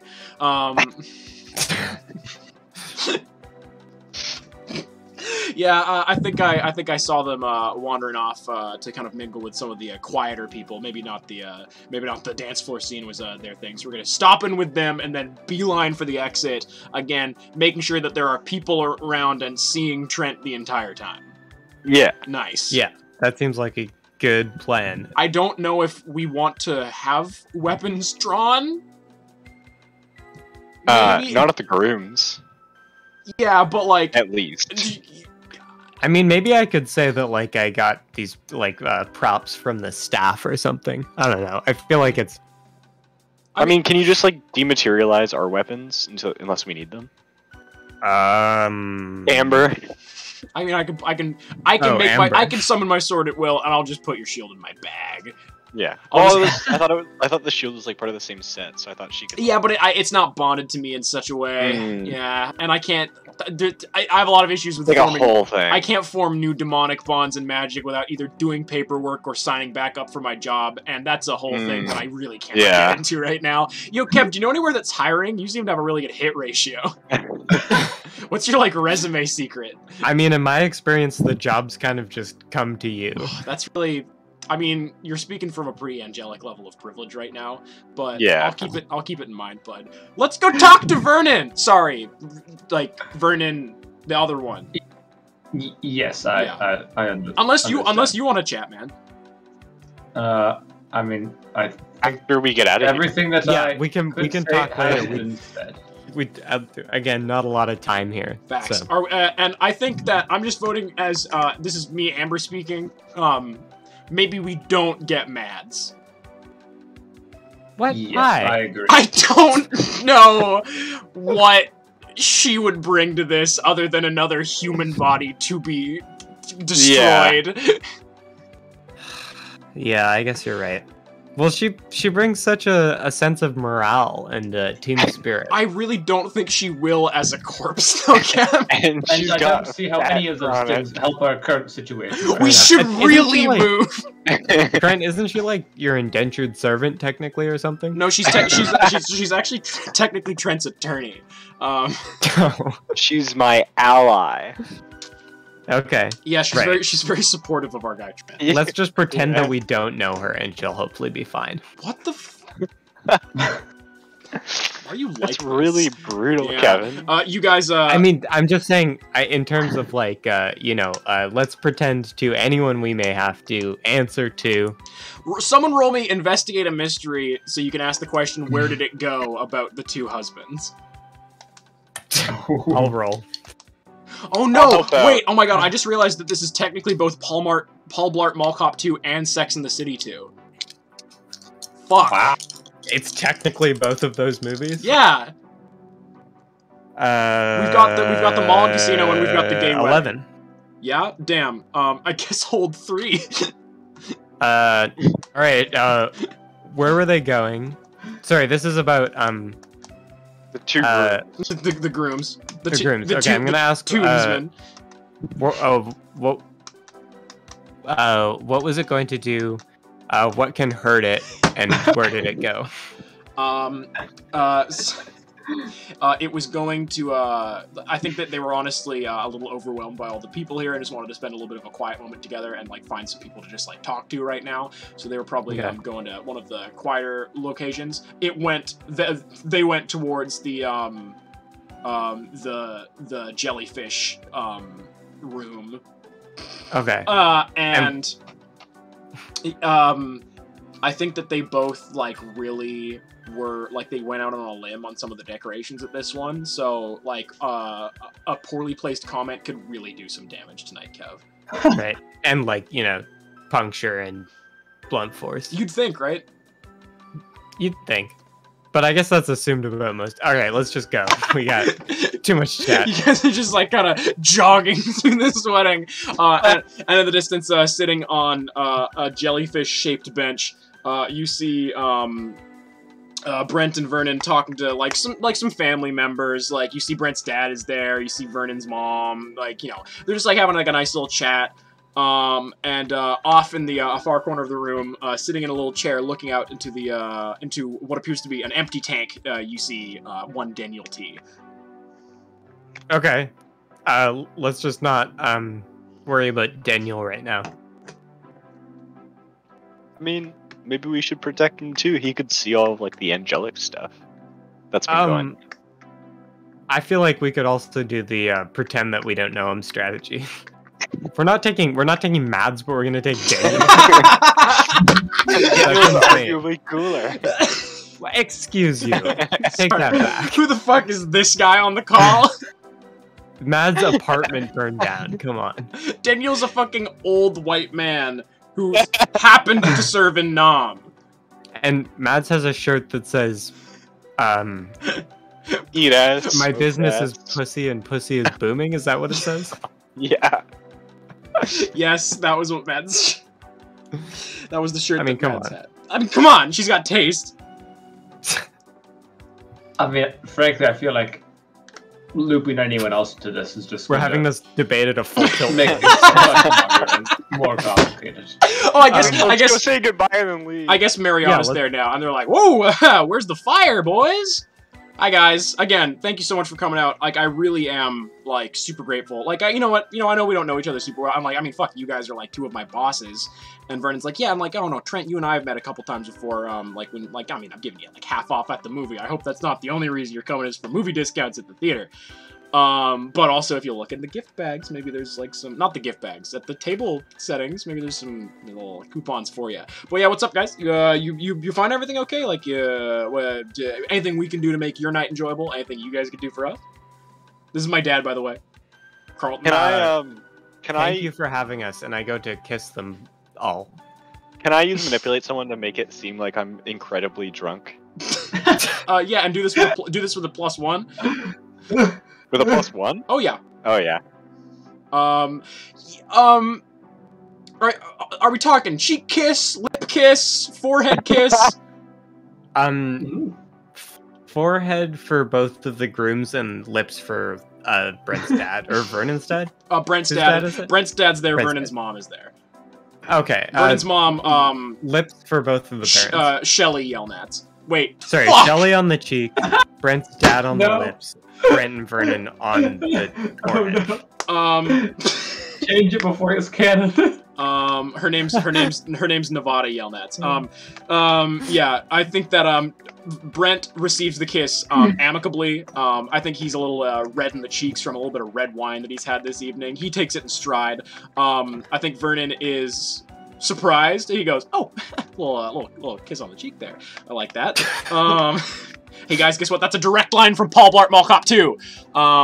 It's happening. Okay. Carlton Estevez slips you a bit of tongue. And Shelly Yelnats, where do you kiss her? Sorry. On the cheek. Sorry. Sorry. I kissed Brent and Vernon on the forehead, but it's neither here nor there. But you did kiss Carlton Estevez on the lips. That's correct. Of course, And yeah. sorry, what's her name? Shelly Nevada on the cheek? Nevada Yelnats, thank you. Add it to the list. And she's like, "Oh wow, nice to meet you. I'm glad my new son-in-law's got so many colorful friends." Yeah. And who's this now? Who's what did you get on your I got 10 total. Who's this? Sorry, what's his dad's name again? Young Carlton Estevez, local poet and orator. He's a well-spoken. Thank you guys for having us. Yeah. Us. Yeah. So lovely. Amber are you gonna be able to get him home? Amber's like, yeah, he's gonna be just fine. We're a little have you seen anybody here acting weird, guys? And they're like, oh no. I mean, a couple people are getting a little bit drunk, and there's nothing wrong with that. And like, hey, it's all celebration. We're super happy to have you, Trent. Oh wow. What did you say? Sorry. I heard oh wah. I said huzzah. Of course. The mention of celebration. Yeah, wow, man. You have a great night. If we don't see you tomorrow morning, I'll see you on work. Okay, we're all a little crazy sometimes. You have a great night. Don't do anything that I wouldn't do. I don't know what that means. Sorry, man. That's weird. And also, like, I just want you to know that, like, there's sometimes tension between, like, people that were started on the same level as someone else that move up to management. Like, just because I'm the milk guy now... I'm so sorry, we have to leave. We really have to go. I'm He's talking to Trent. Trent is like... a legend. I'm very sorry. We have some very urgent, dangerous... He's having, like, such, like, a like, a real conversation with this guy. Yeah, it's like, no, we gotta go. Yeah, sure, yeah, you guys are looking for the exit? I mean, we probably... The exit, like, to the mall proper. Not like the exit to outside. No, yeah, I will say the aquarium is its own separate building, that you have to, like, go outside the mall to get to. Okay, yeah, then the exit. Yeah, yeah, no. Like, it's, No. Yeah, like, you guys go back through the main dance floor area, and you're finding a lot of different corridors filled with tanks and aquarium creatures. Can I look really hard? Dude, you want to see how hard I can look? Yeah, roll me read a bad situation, I guess. Or actually, you can call it act under pressure if you like. That's a 6. Yeah, it, like, God, maybe you are drunk, man. You just, like, you're walking around looking for the exit for this place, and, like, you went through it. You know what the exit looks like. You know where it is. Trent, you're kind of, like, leading this pack, and you end up, right by Daniel in this little corner. And he's like, oh, hiya. Hiya, son. Hey, Daniel. You, I thought y'all were leaving. Didn't we just see Daniel? Mm-hmm. Can we see Brent and Kenny and their parents? Yeah, like their respective parents. You just kind of came at this room from a different angle. It seems. Maybe you just like, oh no, maybe you've all had a little bit to drink. All right, new plan, everyone. We're fucked. Well, Kev, can you try to teleport out of here? Oh yeah, that's actually a really good idea. Okay, so there's. I guess I'll try and teleport, Vernon and Trent out. Amber's like, wow. I mean, prioritize Trent. Well, I don't think I can probably teleport try Amber, can I? find my way out.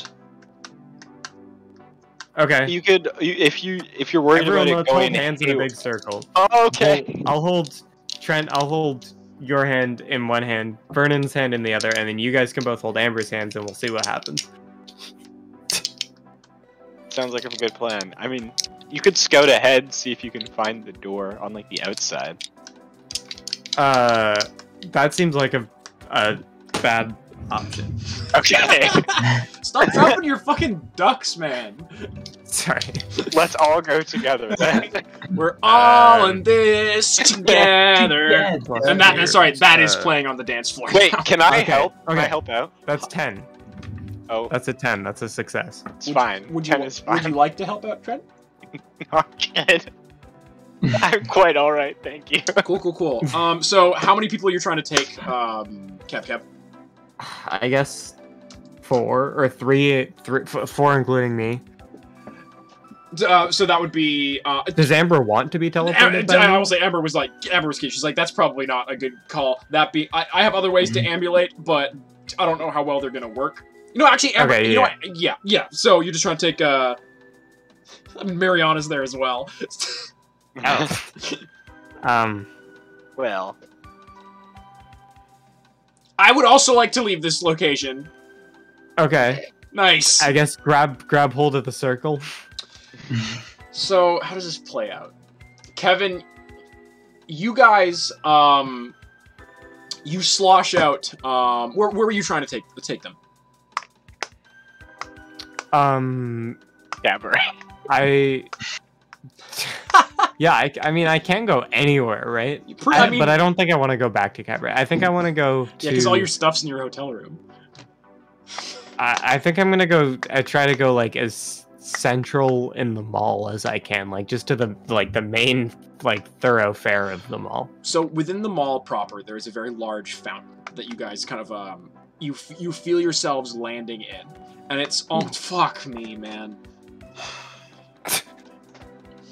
What's going on? Stop. You find yourselves. It's kind of funny. You all touch down in this fountain. You feel the water around your legs. You feel the kind of cool, warm water of the fountain. That fog machine and that like kind of harsh black light that was filling the aquarium is no longer here. You know, obviously, it's a different location. But you see this fountain for but a fucking second, and then flip.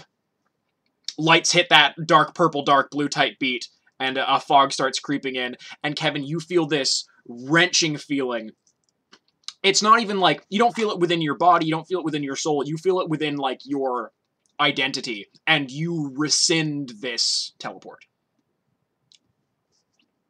You bring people back to this aquarium. Like no one is harmed by this. No one is in harm's way. Like you like successfully like kind of like broke through these bonds. But I mean, like pretty much like your boss CC'd this email you were sending and said no. Okay. Yeah. So we're back in the aquarium. You're back. You're back in the aquarium. Great. Okay. What happened, Kevin? It's not gonna work out. Like I said before, it's worth a good college try. I think we might be at the end of the road here, folks. So this dark purple, dark blue, almost it's almost ultramarine light that is kind of filling this whole space.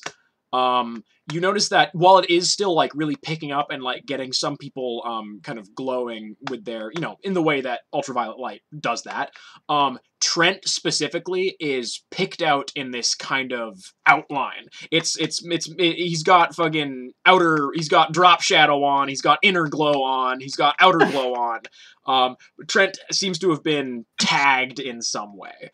And the other lights in this aquarium begin dimming in earnest until some of the only things that are emitting light are the people and some of the fish within these spots. So I'll say it is very easy for you guys to acclimatize yourself to where Trent is. And like Vernon, you're not having much of an issue. You've got pretty good dark vision. But even you are having some issues seeing too far ahead of yourself.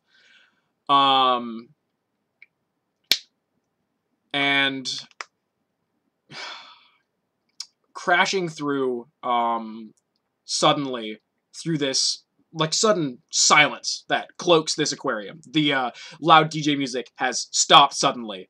You all hear the smash of a large amount of breaking glass and the flooding of some water, as it seems that whatever force was in here has decided to make a move. And you all hear within your own heads a simple phrase. In fact, it's only 2 words. They are spoken in truly one of the more neutral voices you've ever heard. It is a flat and it is a pretty bassy voice, and it simply says, "No witnesses." And you then hear a loud cry from the corner of this room, followed by a gurgling sound, followed by nothing. I want to rush in. Where do you head? Towards where that sound was? Yeah, towards where the water crashing noise came from.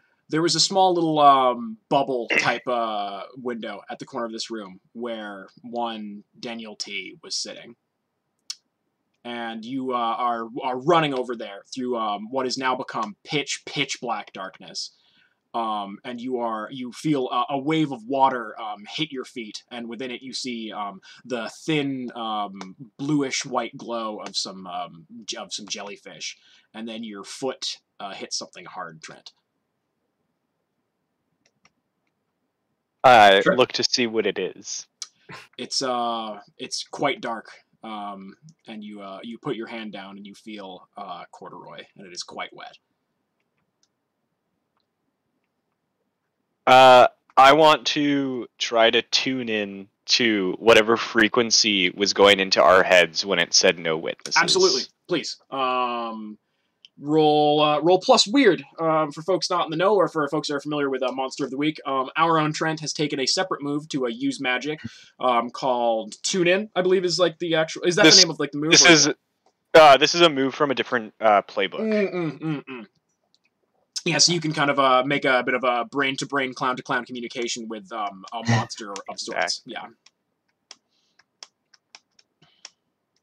That is a 8. So I hold 1. Oh, sorry, 1 second. I just need to. Yeah, you get to hold 1, and you get to ask questions, right? Yeah, 1 of 5 questions. Let me just make sure that I have. I'm trying to set the tone a little bit. It is very like there are like you do hear yells and the occasional cry from people off, kind of being a little bit confused, but they're muffled a little bit.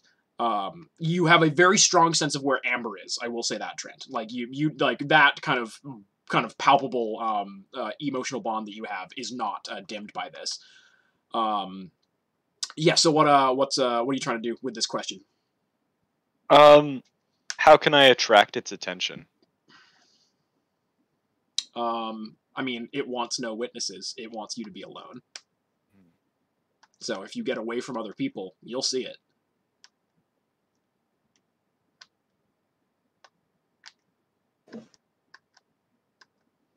I will say, Kev, it's super fair if you want to have like summoned your armor in your yeah. This time. Yeah. Cool. So I will say that you do see, like, cutting through this darkness a little bit, you see the outline of a silver white light coming from Kevin.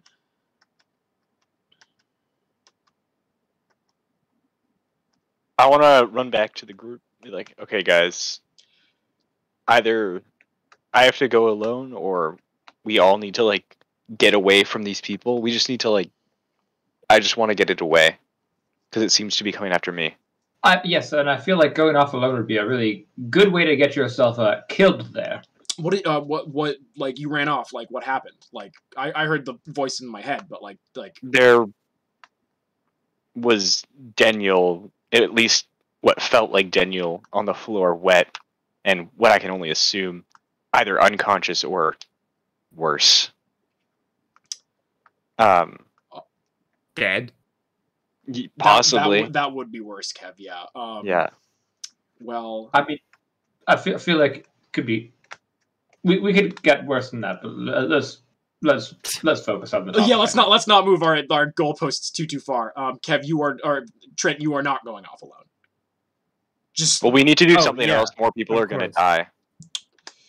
Yeah, I mean, and if we don't do anything, I'm just going to go. Has anyone else seen this? Because like Daniel saw this thing in the corridor, and it seems like I don't know if anybody else has. I did see a very large eye in one of the tanks earlier. I don't know if it would belong to the same thing. Oh, we don't think Trudy saw it when she was in that room, do we? Did we ever ask? No, I don't think we did. Well, something to keep in mind. But yeah, do we want to see if we can just extricate ourselves, find a secluded little corner of heaven here? And I guess, judging by what happened to Daniel, I think Trudy might be next on the chopping block, as it were. I mean, let's not discount Trent, right? Yeah, I mean, Trent's definitely first up. I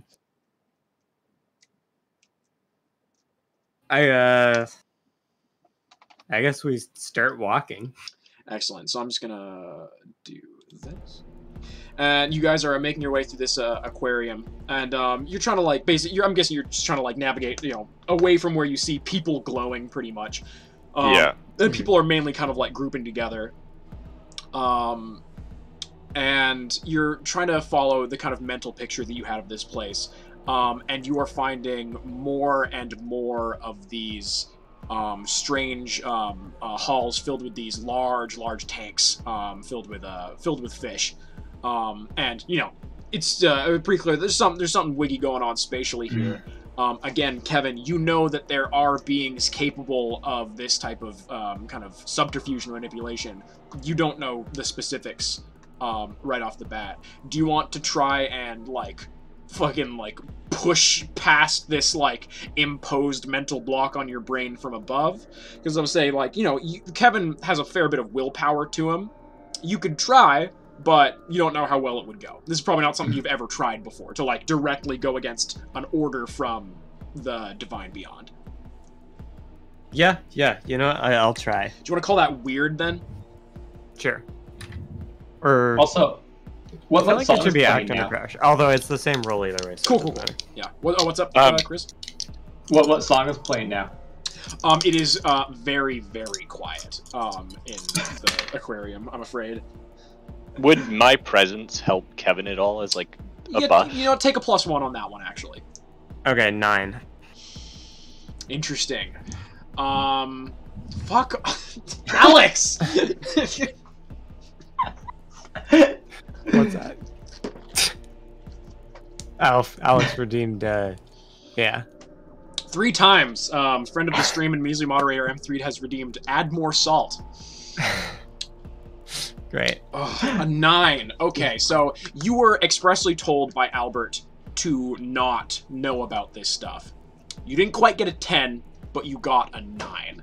So, fuck. You can ask me one of the investigative mystery questions with, like, your many years of, like, angelic knowledge, and I will be, like, very truthful and descriptive, but it's unwanted attention is going to be called upon you by doing this. And that's your kind of, like, you know, ultimatum there. So you can, like, feel yourself hitting that edge. You can opt out of doing this and have less information and be more kind of secure. Okay, I'm gonna back down at this point. Yeah. I don't think it's worth it to at this point to. I feel like I know enough in that the situation is very bad. Yeah. For right now. So I'm gonna say that you guys probably are able to, like, again, this thing does want you guys alone. So I think it doesn't take too long for you guys. And you're, like, again, you're walking, like, taking twists and turns, but, like, it almost feels like you're going in a straight line. And you guys find yourselves in that corner that you found yourself in earlier, Vernon. It's a dark, very tropical tank, and within it you see a bright blue lights flitting around, almost like a natural bioluminescence. You see all these fish, and these are different fish from the last time that you were here, Vernon. These are deep water fish. You see eels with strange, large, glassy, see-through eyes. You see polyps and jellyfish in strange and unusual formations. And then you see these 2 cold eyes from within this cave. And then you see limbs start moving out and within this darkness. And you see what appears to be an octopus within this water, and it's just floating there and kind of gripped upon this rock. It is a very large specimen. It is a dark reddish-orange color. From the barest you can kind of eke out from it from right now. And it's almost like it is emitting this ultramarine light. From behind it and from within it, there is a halo, if you will, a corolla of painful, bright, dark light shining out from it. And you look around and you are alone.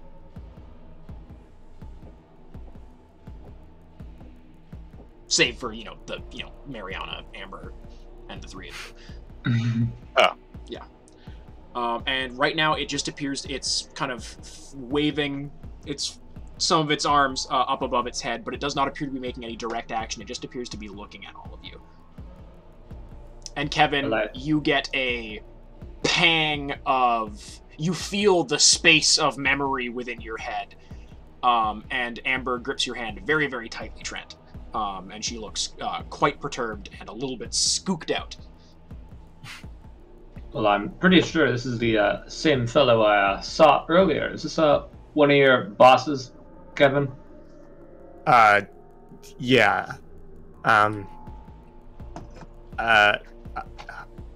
Hi. Hello. I'm addressing the octopus. From, like, within and around its body, again, these, kind of shimmers of, light kind of play across its tentacles and across its, kind of form. And you just hear within your head just a very simple, just, hello. I guess I'll, start out with, sorry about the, insubordination. Just in general. I have no direct interest in your success, but I will say you have shown admirable commitment and have not done much to put yourself in negative view under the current plan. Okay, well that could be worse. Is there any way we could maybe reconsider this whole Trent thing? Could I like request a parlay? Some An audit, perhaps. yeah, is Albert around or? Yeah, you know what I will say? In the corner of this room, you see a small baby. Like, you know, you looked away, looked back, looked away. It's there again. You see a small baby sitting there and observing this whole thing. And upon saying his name, you feel a little bit of that presence, Kevin, but you don't see Albert directly. And then this octopus, this, you know, creature, sort of in any way that an octopus could, it stands up. You look at it and it's almost like looking at an image that you're suddenly adding a ton of like artifacts to. It turns incorrectly. It shapes up in a way that you truly, I mean, Kevin, you can see perfectly what's happening, but not in a way that IMAX could put physical words to. And as it stands up and shifts, it becomes more complex. It seems to be sprouting and growing and twisting limbs. And then in a similar sheen of light that you have seen many times upon Kevin, an armor forms on top of this octopodal figure. And as it slowly makes its way closer to the glass, it simply indents itself upon the glass, and then within an instant, it is past it. And you see, standing on the other side of this room from all of you, is a tall figure in resplendent, pearlescent plate armor. And within this armor, you see a tide of shifting red life and energy. And it holds its one of its long, plated, ever-shifting arms out to the side of it, and a lance appears in its hand. And it looks not too dissimilar from this. Thank you, friend of the stream, and Measly moderator Slimy One, for the art of the Nautilus. Ooh. Could you send that in the chat so we can get a better resolution I version? shall. Oh wow. Yeah. Oh. It's real pixelated on the. Yeah, no, Discord's rude. Let me find the full res version of this one. And it has not made any reply to your comment there, Kev. Let's where is my DM with Slimy? Everybody go follow Slimy One on Instagram. They make very, very cool art. Save it. Yeah, no, you know, the pretty cool stuff. That's awesome. Okay. Yeah. So, I'm looking at it on the stream now. All right, but y'all will get your full resolution copy in just a second. Sorry if folks are JPEGs, everybody, but there's only so much that I can do. There you go. There you go. Yeah, so this tall being, it's almost like a fencer's mask stands in front of you. and it has not made any first moves as of yet. And then it oh my god, it holds up these limbs on the back of its head. These tentacles kind of fan out and spark up, and it's pretty lit, bro. Nice. And you see these shimmering ultramarine lights go through it. Again, painful to the eye to look at. And I want Trent to make me a act under pressure roll. You know what, actually, we're also we're frozen again, just so you know. Are you? No, you appear not. You appear to be not on my Reese, screen. but- Oh, you fucking why is it? Why? I don't understand why Reese is always the one immune to my freezing powers. Yeah. Oh, yeah. Thank you very much. I will pop this to the Surf and Turf channel, and actually, can one of you fire that to the Surf and Turf channel on the Discord? Thank you. While I fix this. Yeah. Insane. Nice. There we go, and then Christopher Morton face. Yeah, so I want Vernon and Trent to both give me act under pressure rolls, with this thing kind of revealing its true kind of nature. And I will say, Kevin, you, like, it's not like, you see this thing and all your memories flood back. You're aware that you know what this thing is.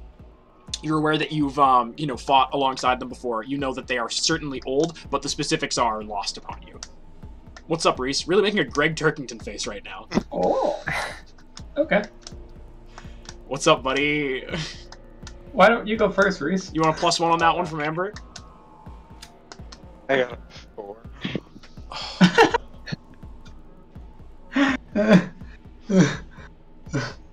Oh. We'll just go ahead and mark experience on that one. Please mark experience on that one.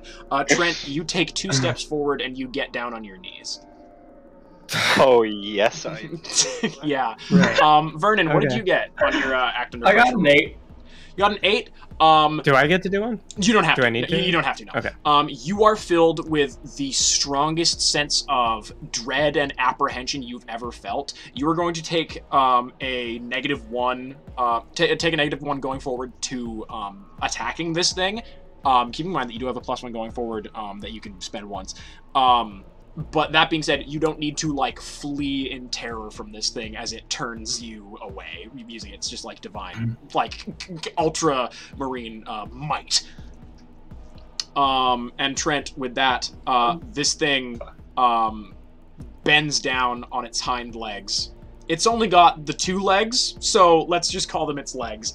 And dashes at you, and Trent, you take 4 harm as its lance pierces through your gut. Am I able to? Sorry, am I able to, like, step in front of Trent, or, like, is roll, this happening? roll me act under pressure. Because, like, Okay. I mean, you can see where this is going as soon as Trent walks forward to, I'm gonna. Can you try to roll for step in front protect of someone? Oh yeah, you can roll protect someone. Thank you very, very much. Trent says, my ancestors are that's smiling tough. upon me, Angel. Can you say the same? That's tough. So that's a 12. That's a 12? Yeah. Oh, what does it say on a 10+ for help someone or protect someone? I don't have it up right now. Suffer little harm. All impending danger is now focused on you. You inflict harm on the enemy, or you hold the enemy back. So, which option? Would I'm you gonna like to say hold the enemy back. Okay, cool. Yeah, so Trent, you then, so I guess on help someone out, like, on a success, regardless, they suffer 1 less harm, right? For protect someone? Let's just pull this up and have this open in front of me. It just says prevent harm to another character. Yeah. Oh, on a 7+, you protect them okay, but you'll suffer some or all of the harm they were going to get. On a 10+, choose an extra. Plus, okay, cool. You hold the so enemy. you're specifically you're holding them at bay. So what does this look like when Kev is just like dashing in to kind of? I'm just gonna step in front of Trent and just like kind of take a defensive stance for it. Like I'm gonna level my trident at this gentleman. So you hold out your trident to try to deflect this this coiling, powerful lance. And I will say that you, Kev, take 2 harm from this situation, like, much limited from what it would be. And Mhm. This Is that including my armor? no. I'm just giving you the base, so you only take one. Okay. This thing is taken aback, and it looks at you, and it just kind of cocks its head a little bit, and then it nods, and then it puts its lance forward in a bit more of a like directly, like, you know, it kind of like tucks it into itself and seems to be ready for a bit more of an all-out fight. Trent, you still have this kind of like dazed, not like you're not like 100% like, you know, hypnotized and mesmerized, but you're still a little bit fucking out of it. I think Amber takes pretty quick point and puts your shield like kind of just like not on you, but like down in front of you. Yeah. I will say a lot of negative rolls have happened, so I still have some like, you know, pretty gnarly shit that I can do. But what are folks doing in this moment? Like, what are Trent and Vern doing? How's my how's the knife feeling right now? It's still attached to your leg. It's not thrummed out since, but it is feeling ready. Yes. Okay. Very good.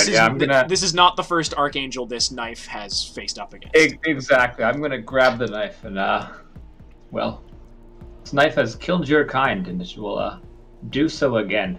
And I lunge at it. You want to roll me? You want to roll me kick some ass? Yes, and I'll probably use the +1 from my thing this morning. That makes sense. Yeah. And as you're rushing at it, this thing just kind of like it turns its head to you, and it in your own mind, and you all hear this, but very like loudly in your own Vernon, you hear, "You are less than nothing to me." Okay. Let's say 9 + 3, 12. God damn. So what are we calling that? So that let's figure out which. Ooh, okay. I'm gonna pick I completely hold the advantage. All hunters involved in the fight get +1 forward. Excellent stuff. So you really dive into this, and I will say that you do take 3 harm from this the slice of this thing's offhand bladed gauntlet. Not including your immortal soak, because that's only 2 harm for you. But you all seeing twice now this pretty insurmountable seeming foe. You know what it is? As you rush in, you both take this thing so by surprise. It did not expect this silvered, accursed blade to sink into it, that the lights turn back on in here. Like, it's like kind of focus on area effect seems to have dwindled. So that's what I'm going to call this +1 going forward. You can all see very, very well now in here. You are still in a secluded part of this aquarium, but I will give you 2 things for free. 1, you do not see any NPCs near you, which is nice, and 2, you can see the exit. Okay. Yeah. Trent, you maybe want to make a run for it? Trent, you want to give me an act under pressure to see if you can shake this kind of mesmer that's been thrown upon you? Again, I will give you a... You have a +1 to that, so you don't need... I'm like nudging him. You don't need to spend your +1 from Vernon right this second. Instead of shaking it, can I... So bonding time, which is one of my moves, when I spend time with my girlfriend, I get to use a pararomantic move I don't have. Oh, yeah. Instead of shaking it, can I try and use monster empathy to try and connect with it and see what it desires? Okay. Yeah. To like a more greater extent. Sure. Is there a roll with that, or is it Yeah, I roll plus charm. Cool. That is Amber helping me? Yeah. No, like she's like right on you, and like you guys are pretty kind of like focused on keeping each other alive. In that case, it's a 7. So I get to hold 1. You get to hold 1? Yeah. What would it accept as good enough for now? Spend your hold to answer the following ask the following question. The keeper will answer honestly. I will answer honestly.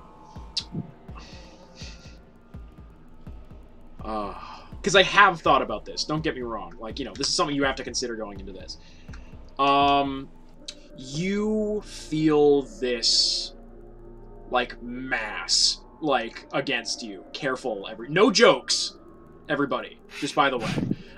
But you feel this just like happening. overwhelming just weight of time and of scale as you're kind of like you were kind of caught in this thing's web, and you, instead of like leaning away from it, you're trying to open that door both ways and really just be like, okay, like you're trying to fuck with my brain. Here's all of my brain.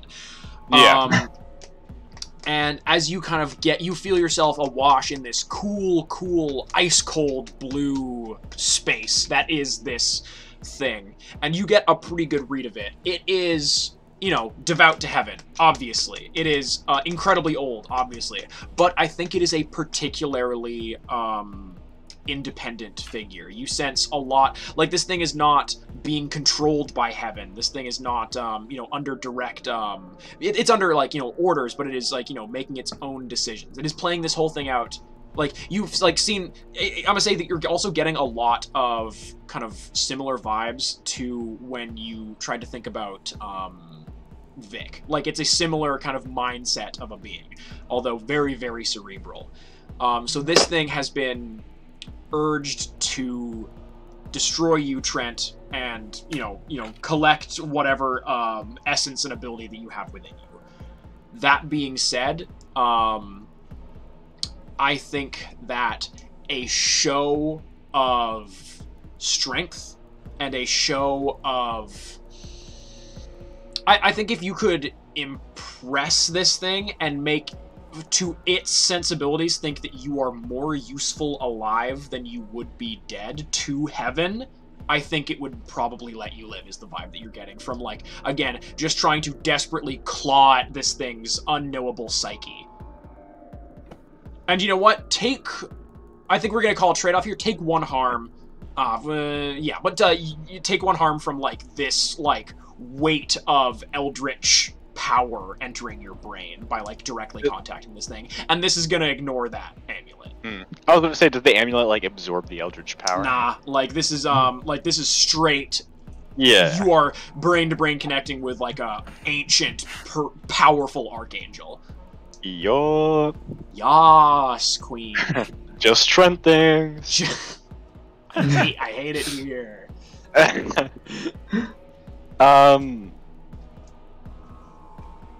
Okay. Yeah, man. Mariana is kind of stepping back from this one, and Amber, I don't think, wants to, like, take the opportunity to, like, make any swings. She just really wants to stay on your side and make sure that you are not being, like, impaled by this thing. Trent, or Vern and Kev, what are you guys doing? This thing is, like, I think it's kind of beginning to circle now, maybe trying to get in between you guys and the exit. Now that, again, like, one additional kind of thing has been taken away. But Kev and Trent, or Kev and Vern, what are y'all hitting?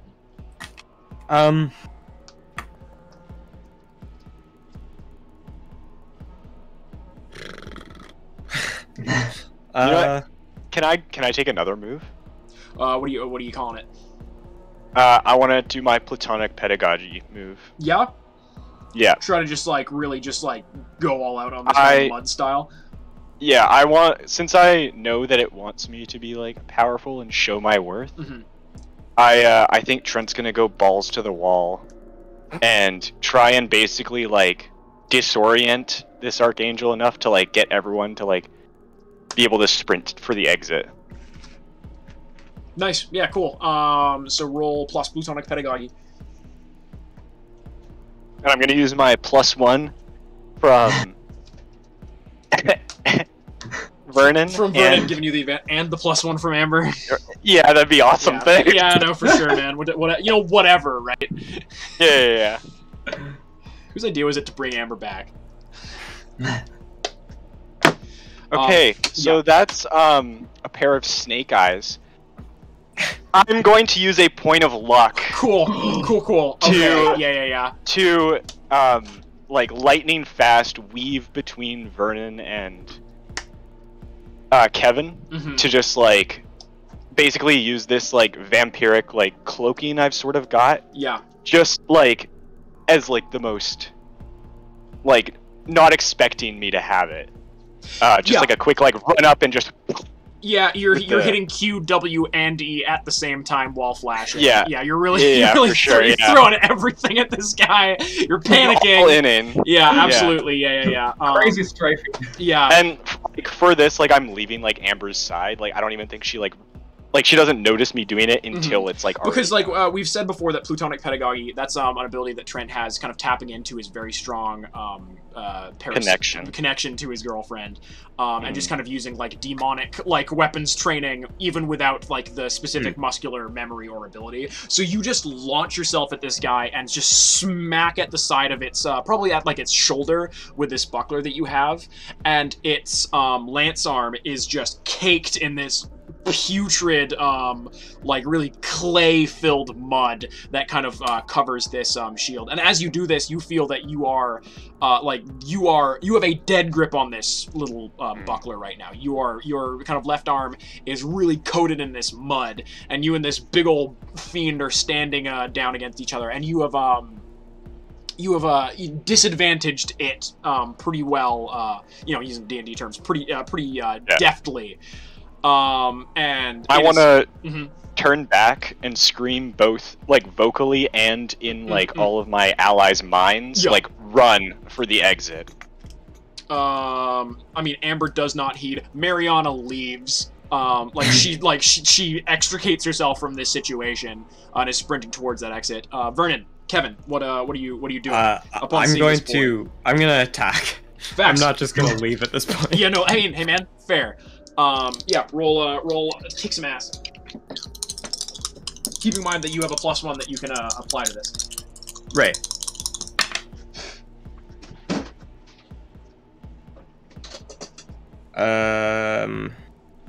Sorry, let me just read kick some ass. That's a 10. Oh, wow. Okay, yeah. So, suffer less harm, deal grievous harm, or put them where you want them, I think is the thing. I'm going to... I'm going to gain the advantage. Can I give +1 to Trent at this point? Absolutely. Yeah. Very, very fair.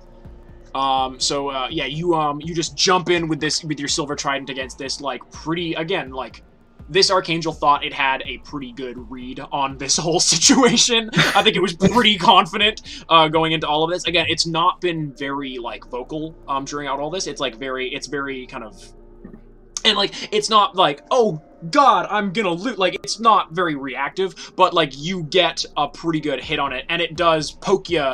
I guess it would slash at you with its gauntlet. So that's 3 harm, Kev? To me? Yeah. Yeah, okay. You take 3, and it takes your full harm from your trident. Okay. Which is 3 harm, and it's a weakness. For sure. Now this thing, God, what is it doing? And if Vernon, if you're making a move in on this right now as well, feel free. Yes, Vernon's very reactionary. I think he's sort of he's standing back and waiting to see what it's going to do to decide if he wants to jump in on it or run away. Super fair. I think this thing kind of adjusts its posture a little bit, and not even trying to remove a lot of this clay, which is kind of slowing down some of its defenses. As you guys see this thing moving, its armor isn't necessarily one suit of plate it's wearing. It's these it's pretty much a shell that this creature has on top of it, and it's all these moving plates.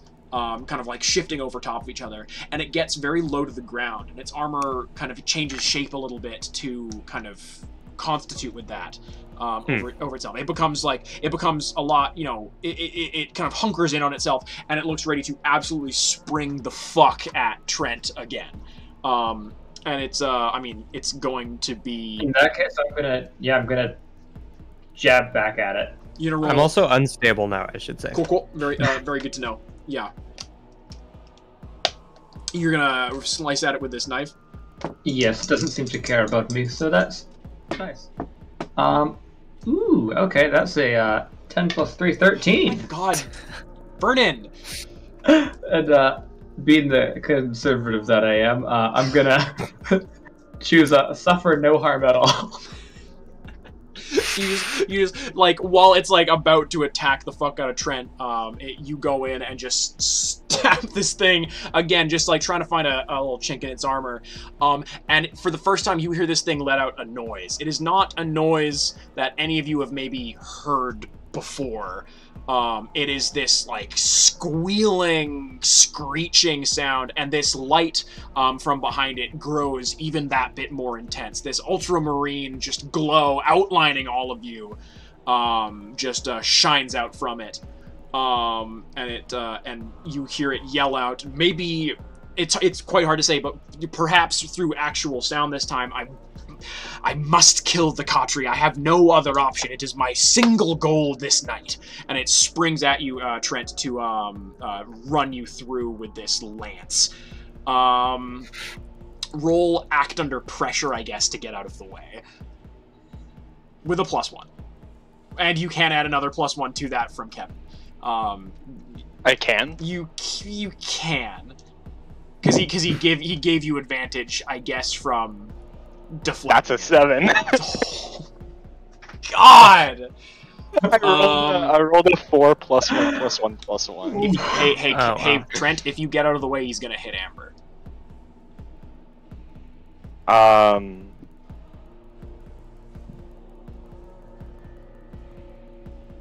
Okay. I will hold my shield up and take the brunt of the attack. God! That's 4 damage, Trent. Wait, can I use Protect Someone on Amber? Like, if I get out of the way and then use Protect Someone on Amber? Nah, no. I got out of the way. Yeah, how would you be protected? How would you, like, you got this! Hey, Amber, watch out. Watch out for the big lance. Yeah, you either stand your ground or she gets hit. Like that's the thing. And like, you know, it's not gonna kill her, but it's a big blow. Yeah, I mean, like, I am doing it to protect her, but yeah, I'll just take the damage then, I guess. If I can't use Protect Someone.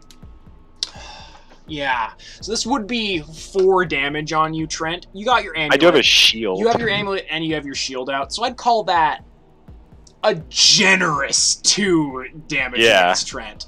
As this thing just pierces your gut, but it managed to get off center a little bit. Like maybe you deflected it with your buckler a little bit. And maybe like the mud like slowed it down on the way in. And at that, seeing you knock it out of the way, Amber swings at this thing with her massive fucking sword, making pretty palpable contact with its shoulder, and says, "Get the dodge next time, please." I don't want you to die if that's all the same to you. Don't worry, I won't. Really confident for no reason. And with that, Trent, you hear this thing like it's a really horrific gurgling noise, but if you all weren't mistaken, it sounds like this thing kind of let out a bit of like a hearty chuckle. Like this thing is pretty fucking amused by the move that you just pulled, man. Well, and it's in a bit of a riposte stance, seemingly curious about what your next move is going to be in this situation, Trent.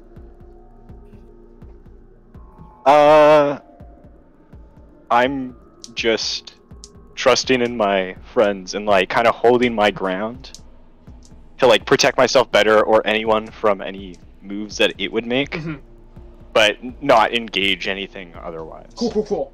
Is it too late to negotiate with the lad? I mean, if you want to try to roll manipulate someone, man, I will say that not going to be a lot of options for you. And like, I mean, you could always try teleporting again. Yeah, I know. Or oops, maybe you'll find out some drama about Brent.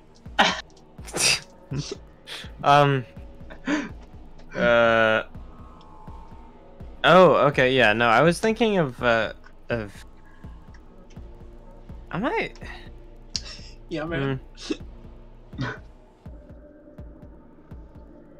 Okay, I'm gonna try and teleport. Maybe just Trent. Cool. I'm just gonna like grab at him and try and do a real quick move here. Cool. Where are you trying to take him? Same place to the like into the foyer again. Yeah.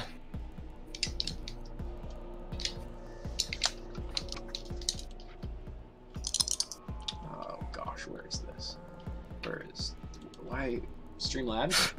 That's an 8. Okay. Don't quite manage it all separated or all up here in the wrong place. Can I choose to help out using my buff powers? Yeah, roll help out. See if you're trying to, like, you see Kev, like, running towards you, and, like, you pretty quickly pick up on what he's doing. And yeah, so I'm just kind of like focusing my mental energy on see buffing. if you can get that red crackle to help this Paisano do his move. Exactly.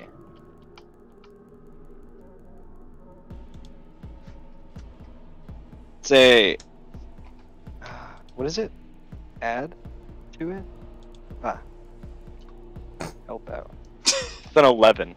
It's 11. Okay, so he gets a +1, right? Yeah. Not quite 12 plus. Damn. Yeah. That's a 9. That's a 9. So it's still a mixed success. Mm-hmm. Kevin. The thing is, if I had a +1 anywhere else, it would have been a 12, which would have made that a 12. Kevin and Trent, you two, like, Kev, you just, like, pure fish instinct spear tackle this boy, and you two just disappear in this little, ocean mist of air, and for, Vern. For a second, Vernon, you and Amber standing there looking at this thing. It looks amused and looks perplexed as much as it can with its just straight up body language. And then it too disappears from in front of you. So we're gonna cut over to our good friends. What's playing right now? Is it just combat? Oh, it's hunted. We're gonna cut over to Vernon, Trent, and Kevin. Imagine this, but nighttime. You guys are on the outskirts of Credenza, Nevada, looking out at the vast extent of the desert with the grand starry sky above you. And it's a bit of a moment of pause and a bit of a moment of calm. Is it nighttime right now? Yes. Like I said, this image, but nighttime. I didn't have I didn't have a desert night image pulled up. Or do I? No, I do not. And you two are simply, well, there. Oh, okay. All right. Okay. I guess this is probably better than 10 seconds ago. Still not great. How are you doing, by the way, like, physically? Pretty hurt. I'm like clutching my side, and I'm still unstable. Yeah, it's a lot of, you gotta run through there. Hospital might be the move for you, Trent. Yeah. Hospital might be the move for me. Might have to go and see Sailor Ramble. Drive back to Cabaret, yeah. You guys hear a thinner, kind of stranger, and a little bit down the road from you guys, you see this tall, armored figure, and it's just standing there again. But it is holding its lance at its side. Okay. I lean into Trent, and I'm like, all right, this seems maybe better. You wanted to parlay with me earlier, Angel Kevin. And yes. I doubt sir. I doubt you remember this, but I have met you before, and I am a fan of your work. Oh, thank you. Would you mind enlightening me on where or? Might not be the time for that. I think we will have time to speak. Yeah, fair enough. Depending on how this plays out. I'd like to request an official meeting. Can I do that? Please. And in between you see a long conference table appear. There is conference call like set up on the highway. On the highway, yeah, in the middle of this dark Nevada road. And we'll cut back to you in just a second, Vern. You and Amber's wild night out. This like creature, this like just powerful force, just walks up and sits at one end of this conference table, and lays its lance across its legs, and just kind of points its gestures to the seats in front of it. Okay. We go sit down now. Yeah. Yeah. If you need any pointers, I'm here too. It's me, Olivier. Wow, new voice. I'm trying out something new. I got my business degree in the off hours. Wow. Yeah. Well, congratulations. In the off hour that that Kevin hasn't talked to you. You guys don't check up on me. I can do whatever I like. Yeah, and this again, this big old figure sitting in this tall backed comfortable ergonomic office chair. We're gonna go to sit down, and also I want to like whisper to Trent again, and just be like, I gotta be honest, I don't really have much of a plan after this stage. Sort of past the stop immediately attacking us stage of the meeting. So to be fair, that's a good start. Yeah, I don't know. Make a case. I mean, I'm not leaving, but like, I mean, I feel like you should make my case. I don't know the rules of heaven. I don't even know what rules I broke to deserve to die. Oh, you broke. You ever gotten like a parking ticket or anything? You broke no rules. Argued it in court. You are, and I can't hear all that you are saying presently. Of course. Just so we have diplomatic equality. Yeah. Can I have diplomatic immunity? Well, that's good. Okay, you know what? Never mind. I'll argue your case. Maybe you can I will put this information out here firstly, as I think it would be most interesting for you to know this. Yeah, Trent's getting audited. Yeah, Trent. Or Servant of 3, Trent has an audit. Trent Coffey, you are, I believe it has been. Have you? How aware are you of your own existence and your own abilities at this stage of things? I've not been briefed much on your perspective on this whole situation. I mean, I've got some sort of brain thing going on. It lets me I'm sort of an empath that way. You are the tip of an iceberg of incredibly potent energy. And you could be developed into a free agent to play as needed in the broader game that we call Earth. But you could also be mined and used for said power without needing a directly hell-aligned figure in play. And the forces at B seem to believe that you would be much more useful off the chessboard than... Counterpoint. What's going on, Kevin? Amber got fired. I'm not sure if you heard about that. Amber but she's is kind of your hellish connection, Mr. Cottry. Mr. Cottry. I'm glad someone's having fun here. I'm a big Half-Life fan. God damn it, Olivier. I will say, I have not seen many humans directly deferring any harm that would go on another onto themselves from a direct strike from a Nautilus's lance. You got, in the common parlance, you got balls, kid. Thank you. If I could make another point, please. Amber has been fired, but also like I feel like and I do hate to say this, but I feel like Trent has really helped me and Amber settle some differences, and maybe she lost her job, but I'm saying maybe it could be maybe this could be a mutually beneficial arrangement. I feel like I've contributed something to what heaven is kind of all about. And what do you think heaven is all about, Trent? Just be quiet.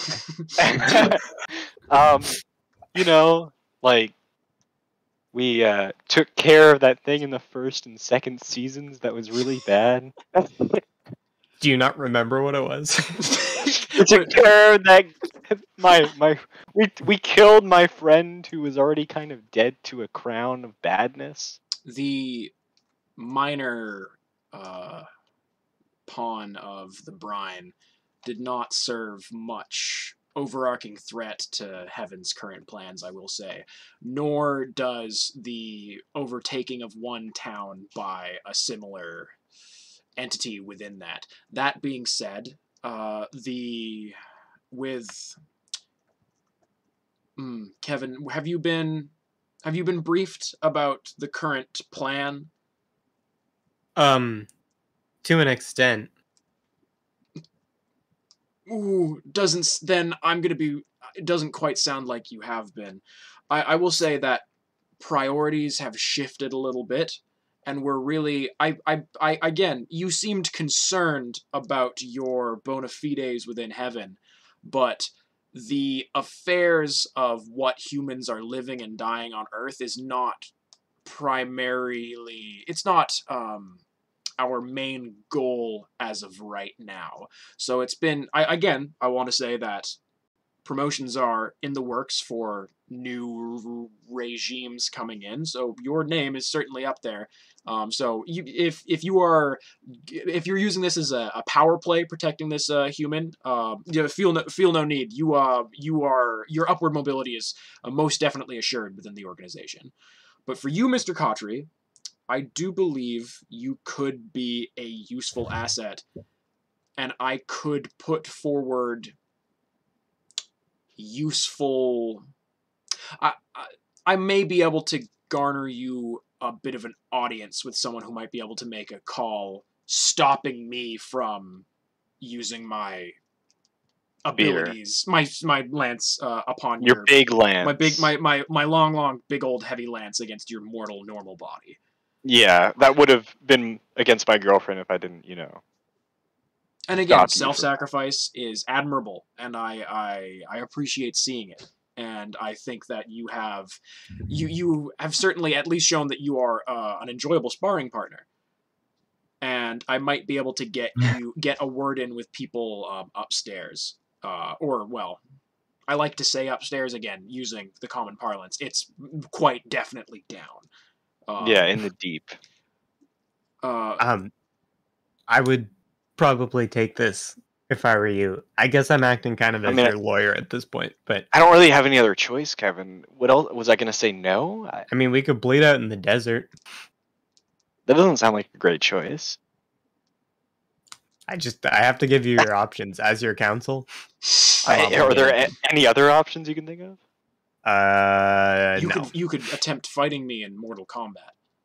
Oh, yeah, but we could attempt fighting in Mortal Kombat. I was sort of assuming that we maybe don't want to do that because we would instantly die. Yeah. You were making a very violent effort of it, and I do respect that. And your associate, the unholy demon spawn, he landed some pretty palpable hits with me using that accursed and evil blade. So I wouldn't count your eggs before they're hatched. I want to give you a fair shake of things, but I am, giving you a bit of a laurel here. On Olive Branch, for the two of you to go to Heaven and plead your case. Shall we? Would we do that right now, or is there do we need to set up sort of a meeting? There will be a bit of minor paperwork, first of all, but then I can take the two of you there. What about the people at the wedding? Is everyone unharmed? Were there? There was a casualty. Oh my god, Daniel's dead. Sorry. Just after we started liking him.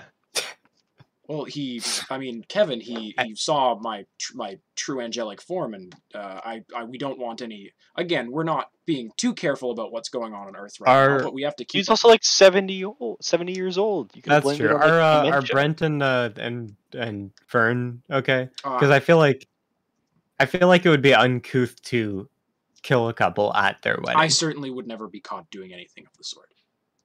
Great. Okay.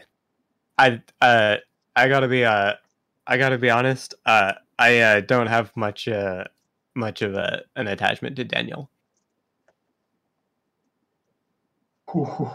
Damn, he was like my uncle sometimes. Damn. Really? Damn, Daniel.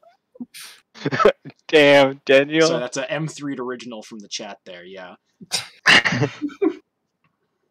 Back at it again. I mean, it is sad. Don't get me wrong. Anyway, sorry. Quarter It's not like we can visit him. Can we? Well, you. Oh, he's definitely giving me a ghost like Shelly, huh? I mean, I think he's too attached to Commander and Cheers. It, At this point, I'm like not really. Okay. I feel like we're getting off topic here. Yeah. We accept the offer graciously. Thank you for Yes. thanks for coming to meet pretty with us. sweet. Well, yeah, and again, I fully was expecting to go on this. I sent my crab clerics against you, Trent, to gauge your, abilities as a fighter, and I was Yeah, they kind of fucked me up. I was expecting a pretty easy fight. I'm going to be completely honest with you, but it was invigorating. Yeah, so he presents you with a clipboard, which he produces seemingly from nowhere, with a they almost seem like like customs forms for like going to another country, and they're granting Kevin, you don't have to sign, you have you have credentials for this whole thing, Mhm. but His permanent residency. yeah, I have credentials. yeah, like if you sign these papers, then the two of you will be going to heaven to plead Trent's case as not as useful in the grand scheme of things and not worth killing on set. As a stipulation, I know this is unconventional. Can we also have Vern and Amber? Not Vern the groom, Vernon the vampire. Kevin, you are asking to bring a vampire and an ex-demon into some Yeah, of I'm the aware. more exalted halls of heaven. Can you? I mean, it's a trial, right? Do we not need witnesses? Can you give Yeah. me? I am. Had you not noticed the babies watching you this entire time? Those are all the witness that we need. And I would argue Well, that not seems- entirely impartial. Yeah, that seems horrific. Are we not, as defendant, are we not allowed to bring our own witnesses? You gotta know that heaven's does not play by anyone's rules but their own. Yeah, but like, can you do it as a favor? Roll manipulate someone and give me some real good reasons why. And also like again, I will just say this off the bat, like if Vern either chooses not to or like is not able to come to heaven, like there will be other options for Chris's involvement there, and we might get some like solo Vern content. Vern sneaks into heaven. Vern might play like a separate PC for that session. I just don't want people thinking that I'm like fucking like I'm snubbing Chris from the podcast. You had your Robert's eraser. Yeah, that's a 5. No. All right, fine, fair enough. I guess that makes sense.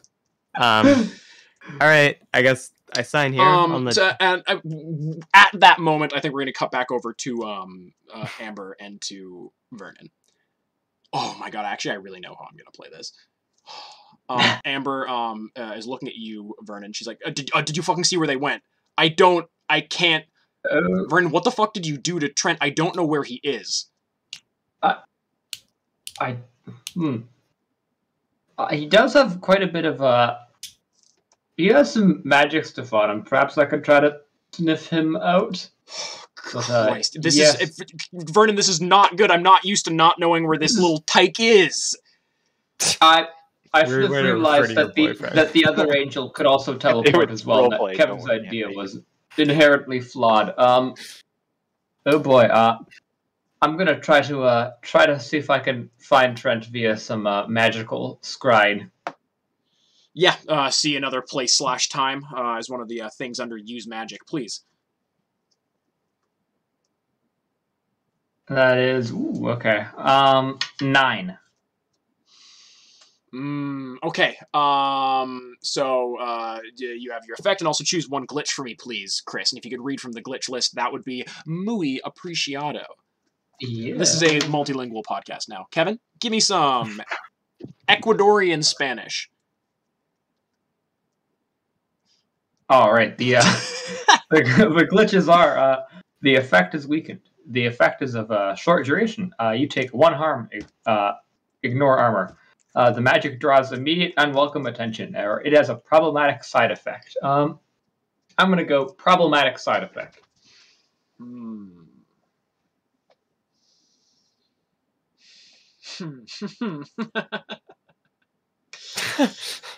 Oh, God. Vernon,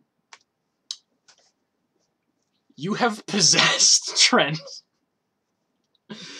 You reach deep within yourself, feeling this potent vampiric magic within you. You are next to a demon, and you reach out to see where Trent is desperately, and you feel that little shimmer and that little sliver of vampiric energy that you left within Trent, and in all but a moment, you in the aquarium have fallen to the ground in a bit of a heap.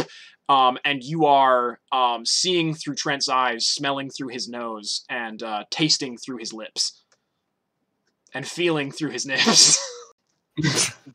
Does Trent notice this? Trent is... it just kind of feels like you're really disassociating from the conversation. I was going to say, if Trent notices this, he'd probably try and, open his mind to, give Vernon context. Oh wow! Okay, Like I think that's super. I don't even think you have to roll for that. I think you're getting the beginnings of kind of a bit more awareness. So you have his knowledge from the past 5 minutes. So you know what the current plea deal is. You know what the kind of situation is, and you know kind of what options that they have. I will say that you aren't in two places at once. You are solidly viewing things through Trent's eyes, so you can't communicate any of this to Amber. All right, I guess in Trent's body, I will wave to Kevin and go, yes, hello, Kevin, this is me, Vernon. And what does that sound like, Reese? Yes, hello, Kevin. This is me, Vernon. This is a really bad idea, I feel like, at this point. But hi. And sorry, I to the Archangel, I say, sorry, I gotta take a call. Of course, I will still be able to hear and see everything that is going on. Of course, but I won't speak. Thank you. And you can call me the Nautilus. Okay. Thank you, the Nautilus. yes, Kevin. Trent has informed me of your current situation. I'm glad that you two are both alive and not dead, and that this thing seems to no longer want us dead for the current moment. Yes, I honestly was not expecting to be in Trent's body, and and boy, are my arms tired. It feels a little awkward here. I think I might pop back and this is anything important. Okay. Thanks for checking in. Can you tell Mads and Trudy and Mariana that I say hi and that we're fine? Not Amber? Let them know what's going on. And, well, yeah. I thought that was... Can you just sort of let everyone know? I don't know how that picked up, but I was hoping it sounded far away. Sure, I will try my very best to inform everyone. All right. See ya. Thanks for Bye. Bye. Can Trent's body just collapse? Yeah, no, for sure. You are flop sweating. You feel clammy and horrible. I wasn't expecting Vernon to just jump out of my body so soon, so I wasn't ready to take control, and I just you just hit your head on the fucking table. Yeah. Are all present and accounted for once again? Yeah. Why are you lying on the ground, Trent? He's not been eating any food. It's a fun little reference for the I think you should leave fans in the audience. Thanks, Olivier. Trent spent his per diem at Slippery Jim's Pirate House, or whatever the fuck it was called. He spent all his per diem on laser tag. At Captain Slim's. Yeah, anyways, are all present and accounted for? Trent, if I can just get you to sign the dotted line, and then I will take you all to the infinite interior that we call the beauteous majesty of heaven. or one of the human-centric areas within it. Yeah. Cutting back over to Vernon. Vernon, you just kind of like Nosferatu / Undertaker do your like and just kind of like stand up from prone. And Amber's like, what the fuck? Well, that Amber's caught off that guard. was interesting, huh? I don't Yeah. like that. What words? Well, it appears I was able to sort of take hold of Trent's mind and body for a brief moment. Uh-huh. And it seems like the two of them, they're safe for now, but they're going to stand trial in heaven. And where are they? Are they in heaven, or can we, like, go at them? Can you give me some landmarks? Yes, they're in the desert along the highway. Awesome. That really narrows it down. Fucking super not helpful at all. Well, I'm gonna be real with you, Vern. I think I'm gonna go. Well, Christ, man. That might actually not be, because I don't know if, they might be doing a gambit where they're gonna kill him as soon as he enters heaven and extract his energy while he's there, but also they might be playing by their strange and ridiculous rules. So, They do seem arbitrary and like they're made up on the spot. Yeah, Yes, that seems like a difficult situation, but I think it is sort of beyond my power at this point. All of this being said, I do have a bit of a secondary idea. Oh. Vernon Roberts, I have not been Here we go. I have omitted information that I could have given you before. Go on. I have, I pulled a bit of an Ocean's 11 a fair few years ago, where I enlisted, I hold the mantle of one of the few demons that actually has been to heaven. I say for the ones that were there before and, moved to the other side. I helped a vampire find her way within heaven to steal some arcane knowledge. And I think she might be a good bet for if you and me wanted to maybe do a bit of a get to heaven and try to find Trent while he's there. I take a fucking wild guess what this vampire's name was, Vernon. Like, 3 guesses first who don't count. Her initials are LR. We might be. Do you know where your mother currently is, Vernon? Is what I'm asking you, because we might need to consult Lowry. Yes. I thought she was in the Netherlands, but turns out maybe she's in Switzerland. Christ, right, I forgot about that. Yeah, well, regarding the whereabouts of my parents right now. We'll have to deal with that on the next session of Surf and Turf. That being said, we're gonna cut back over to y'all, because we can't just leave things with you guys not going to heaven, right? So you guys are at this conference table. Trent, are you filling out this paperwork?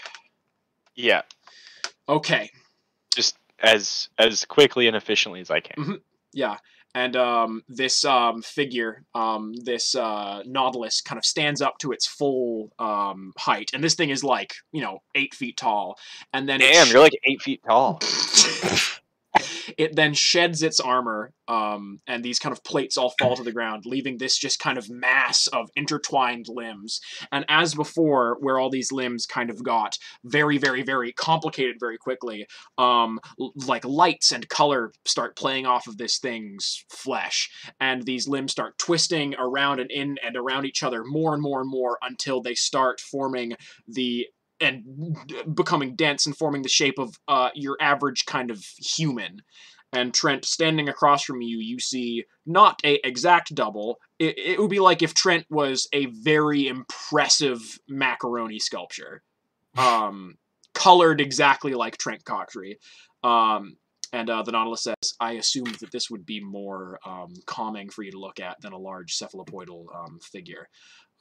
If there's not any further ado, let's get this antique back on the roadshow, and let's get to Buy work. an antique? No, I don't do this. I'm on the older side. Can I pull him aside and just go, just so you know, I don't think that's something that humans say. No, you know what? It's not my place. It's not our place to know, and we can't know. And I will say, Kev, it's lovely working with you again. I hope that your memories will be returned to you soon, but it's very nice to see you. You have always been a consummate professional and a real touchstone on what humanity needs. Oh, thank you. Yeah, I've always appreciated your input on humanity and their kind of foibles and like you just know them so well. Yeah. Yeah, you could say I'm sort of the kind of the empath of the group. Yeah. You could say I'm sort of the Owen Wilson of heaven. In that you're about to go crash a wedding. Yeah, why not? And you guys see headlights pull up from the distance, and you see a limo made out of brass and glass pull up. There is no discernible driver in the front seat, and you all, the Nautilus opens the back seat and gestures for you all to get in. Oh, thank you. And I'm guessing you get into this limo. Yeah. And, sorry, I get in. And guys, I'm gonna be real. I'm getting worried about the canonical nature of A Very Surf and Turf Christmas as you guys drive through a shimmering waterfall mirage appearing over these roads, and all cuts to dark, dark, dark, dark, dark, dark, dark, dark. Give it time for the transition. Is it gonna go? Nice. There we go. Nice. And we're gonna call that an unexpectedly short end to not the session length. Not really. But like okay, I think that's kind of technically the end of SmokeScreen, right? I don't know. It's your. I guess mean, we have to do our. Yeah, we'll have to do the end of session questions. Did you conclude the current mystery? I mean, I guess because we've kind of. I feel like you're moving on to bigger and worse things. Yeah, mechanically, we've kind of defeated this monster. Yeah, it's purely from a mechanical. So I think I would call that a yes. Did you save anyone from sheer death or worse? Maybe Trent. Let's saved himself from. Let's not count our eggs before they're hatched. Did we learn anything new about any of the hunters? I'd say fair. Yeah. I'd say fair. Did we learn anything new and important about the world? I'd also say pretty fair. Yeah. So we it's gonna take a lot of discussion between me and the players to see how these next few sessions are gonna work out. Chris may be playing a different PC within Heaven, and I'm gonna be talking to Chris about what that might look like. And we might also do a session where Reese and Henry play some different PCs, working alongside of our good friend Chris Mortensen on a globe-trotting journey to find his mom and get to heaven. Again, really not sure how this is going to shape up, but thank you all. Everything wraps up nicely within a month. Let's hope it's all going to go in a nice little bow, and everything's going to... You guys are all going to be back in Cabaret for Christmas.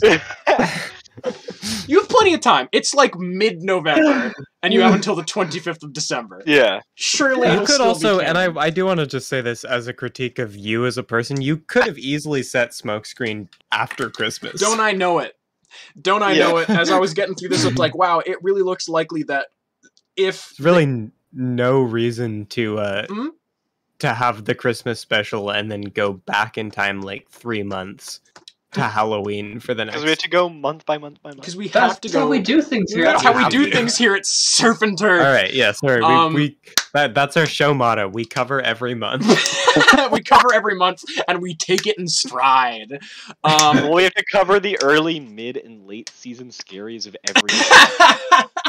But so far, we've been really in late summer, early autumn, like late summer, early autumn, and now early or late autumn. I guess it's not winter late yet. winter scaries now, right? No, it's late autumn. It's late autumn scaries. November. In game. I would like to thank all who came out to watch this one. Thank you, M3. More salt. Thank you. Yeah, I'm aware. Yeah.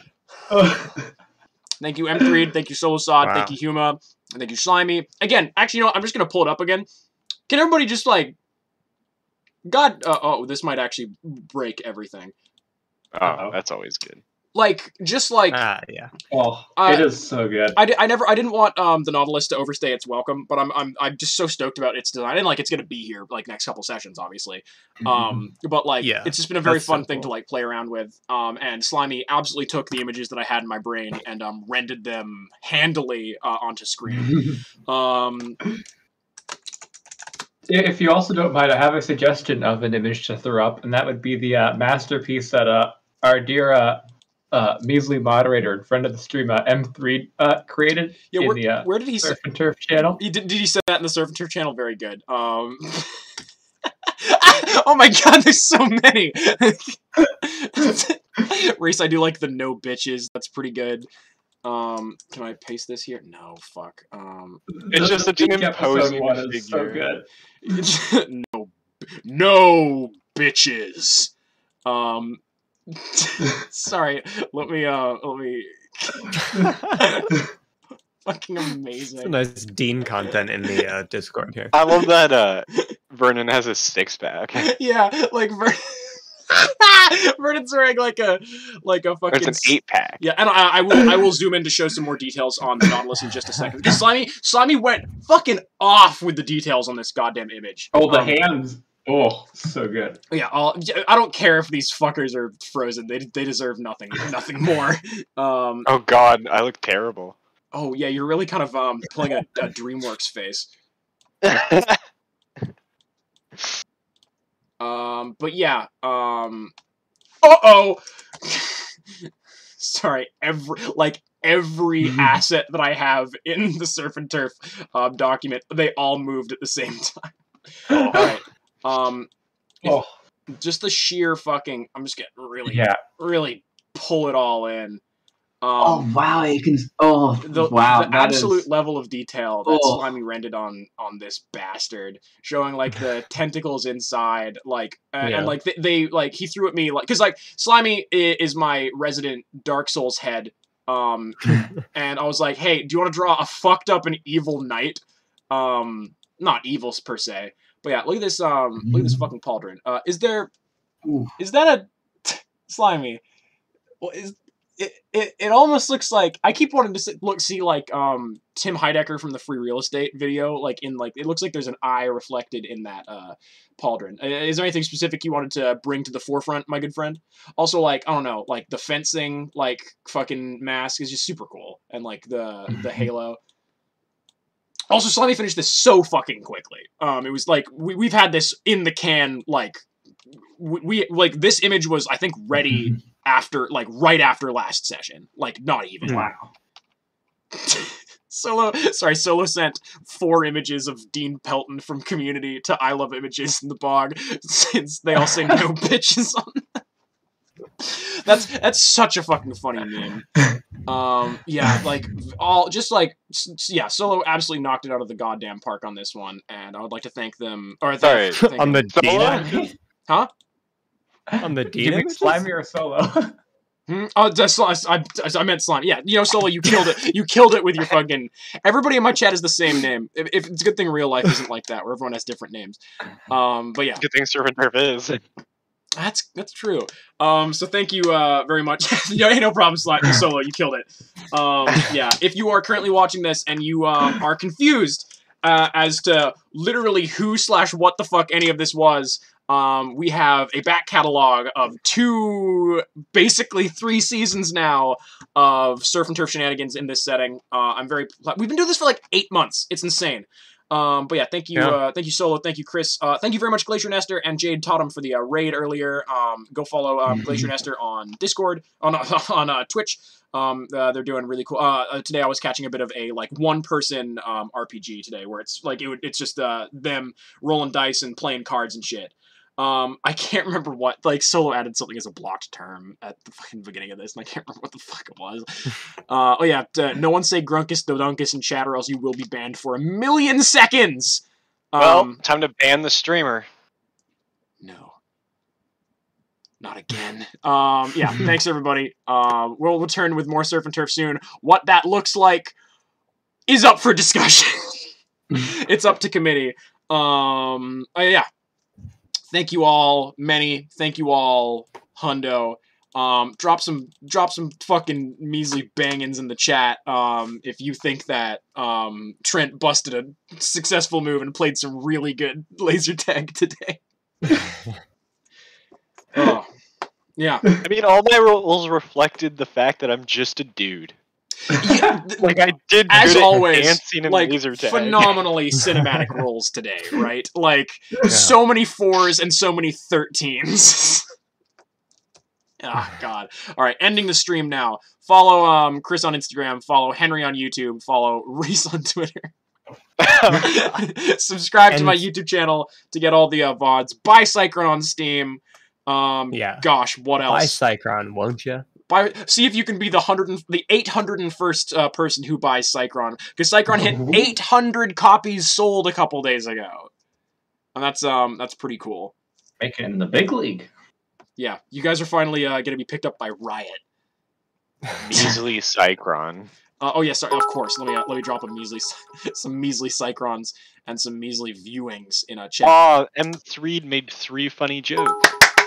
Oh, then M3 made 8 funny jokes.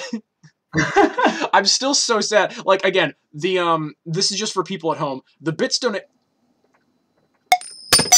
Oh god, it's such a long delay. Yeah, like I don't know. Like I tried to set there to be no lower limit for like bit donations, but it never plays the sound effect that I wanted it to be. 8 bits for 8 Cyclorns. Nice. And 1 Cyclorn is 100 copies of Cycron for Steam. Yeah, thanks everybody. I'll be back with more streams.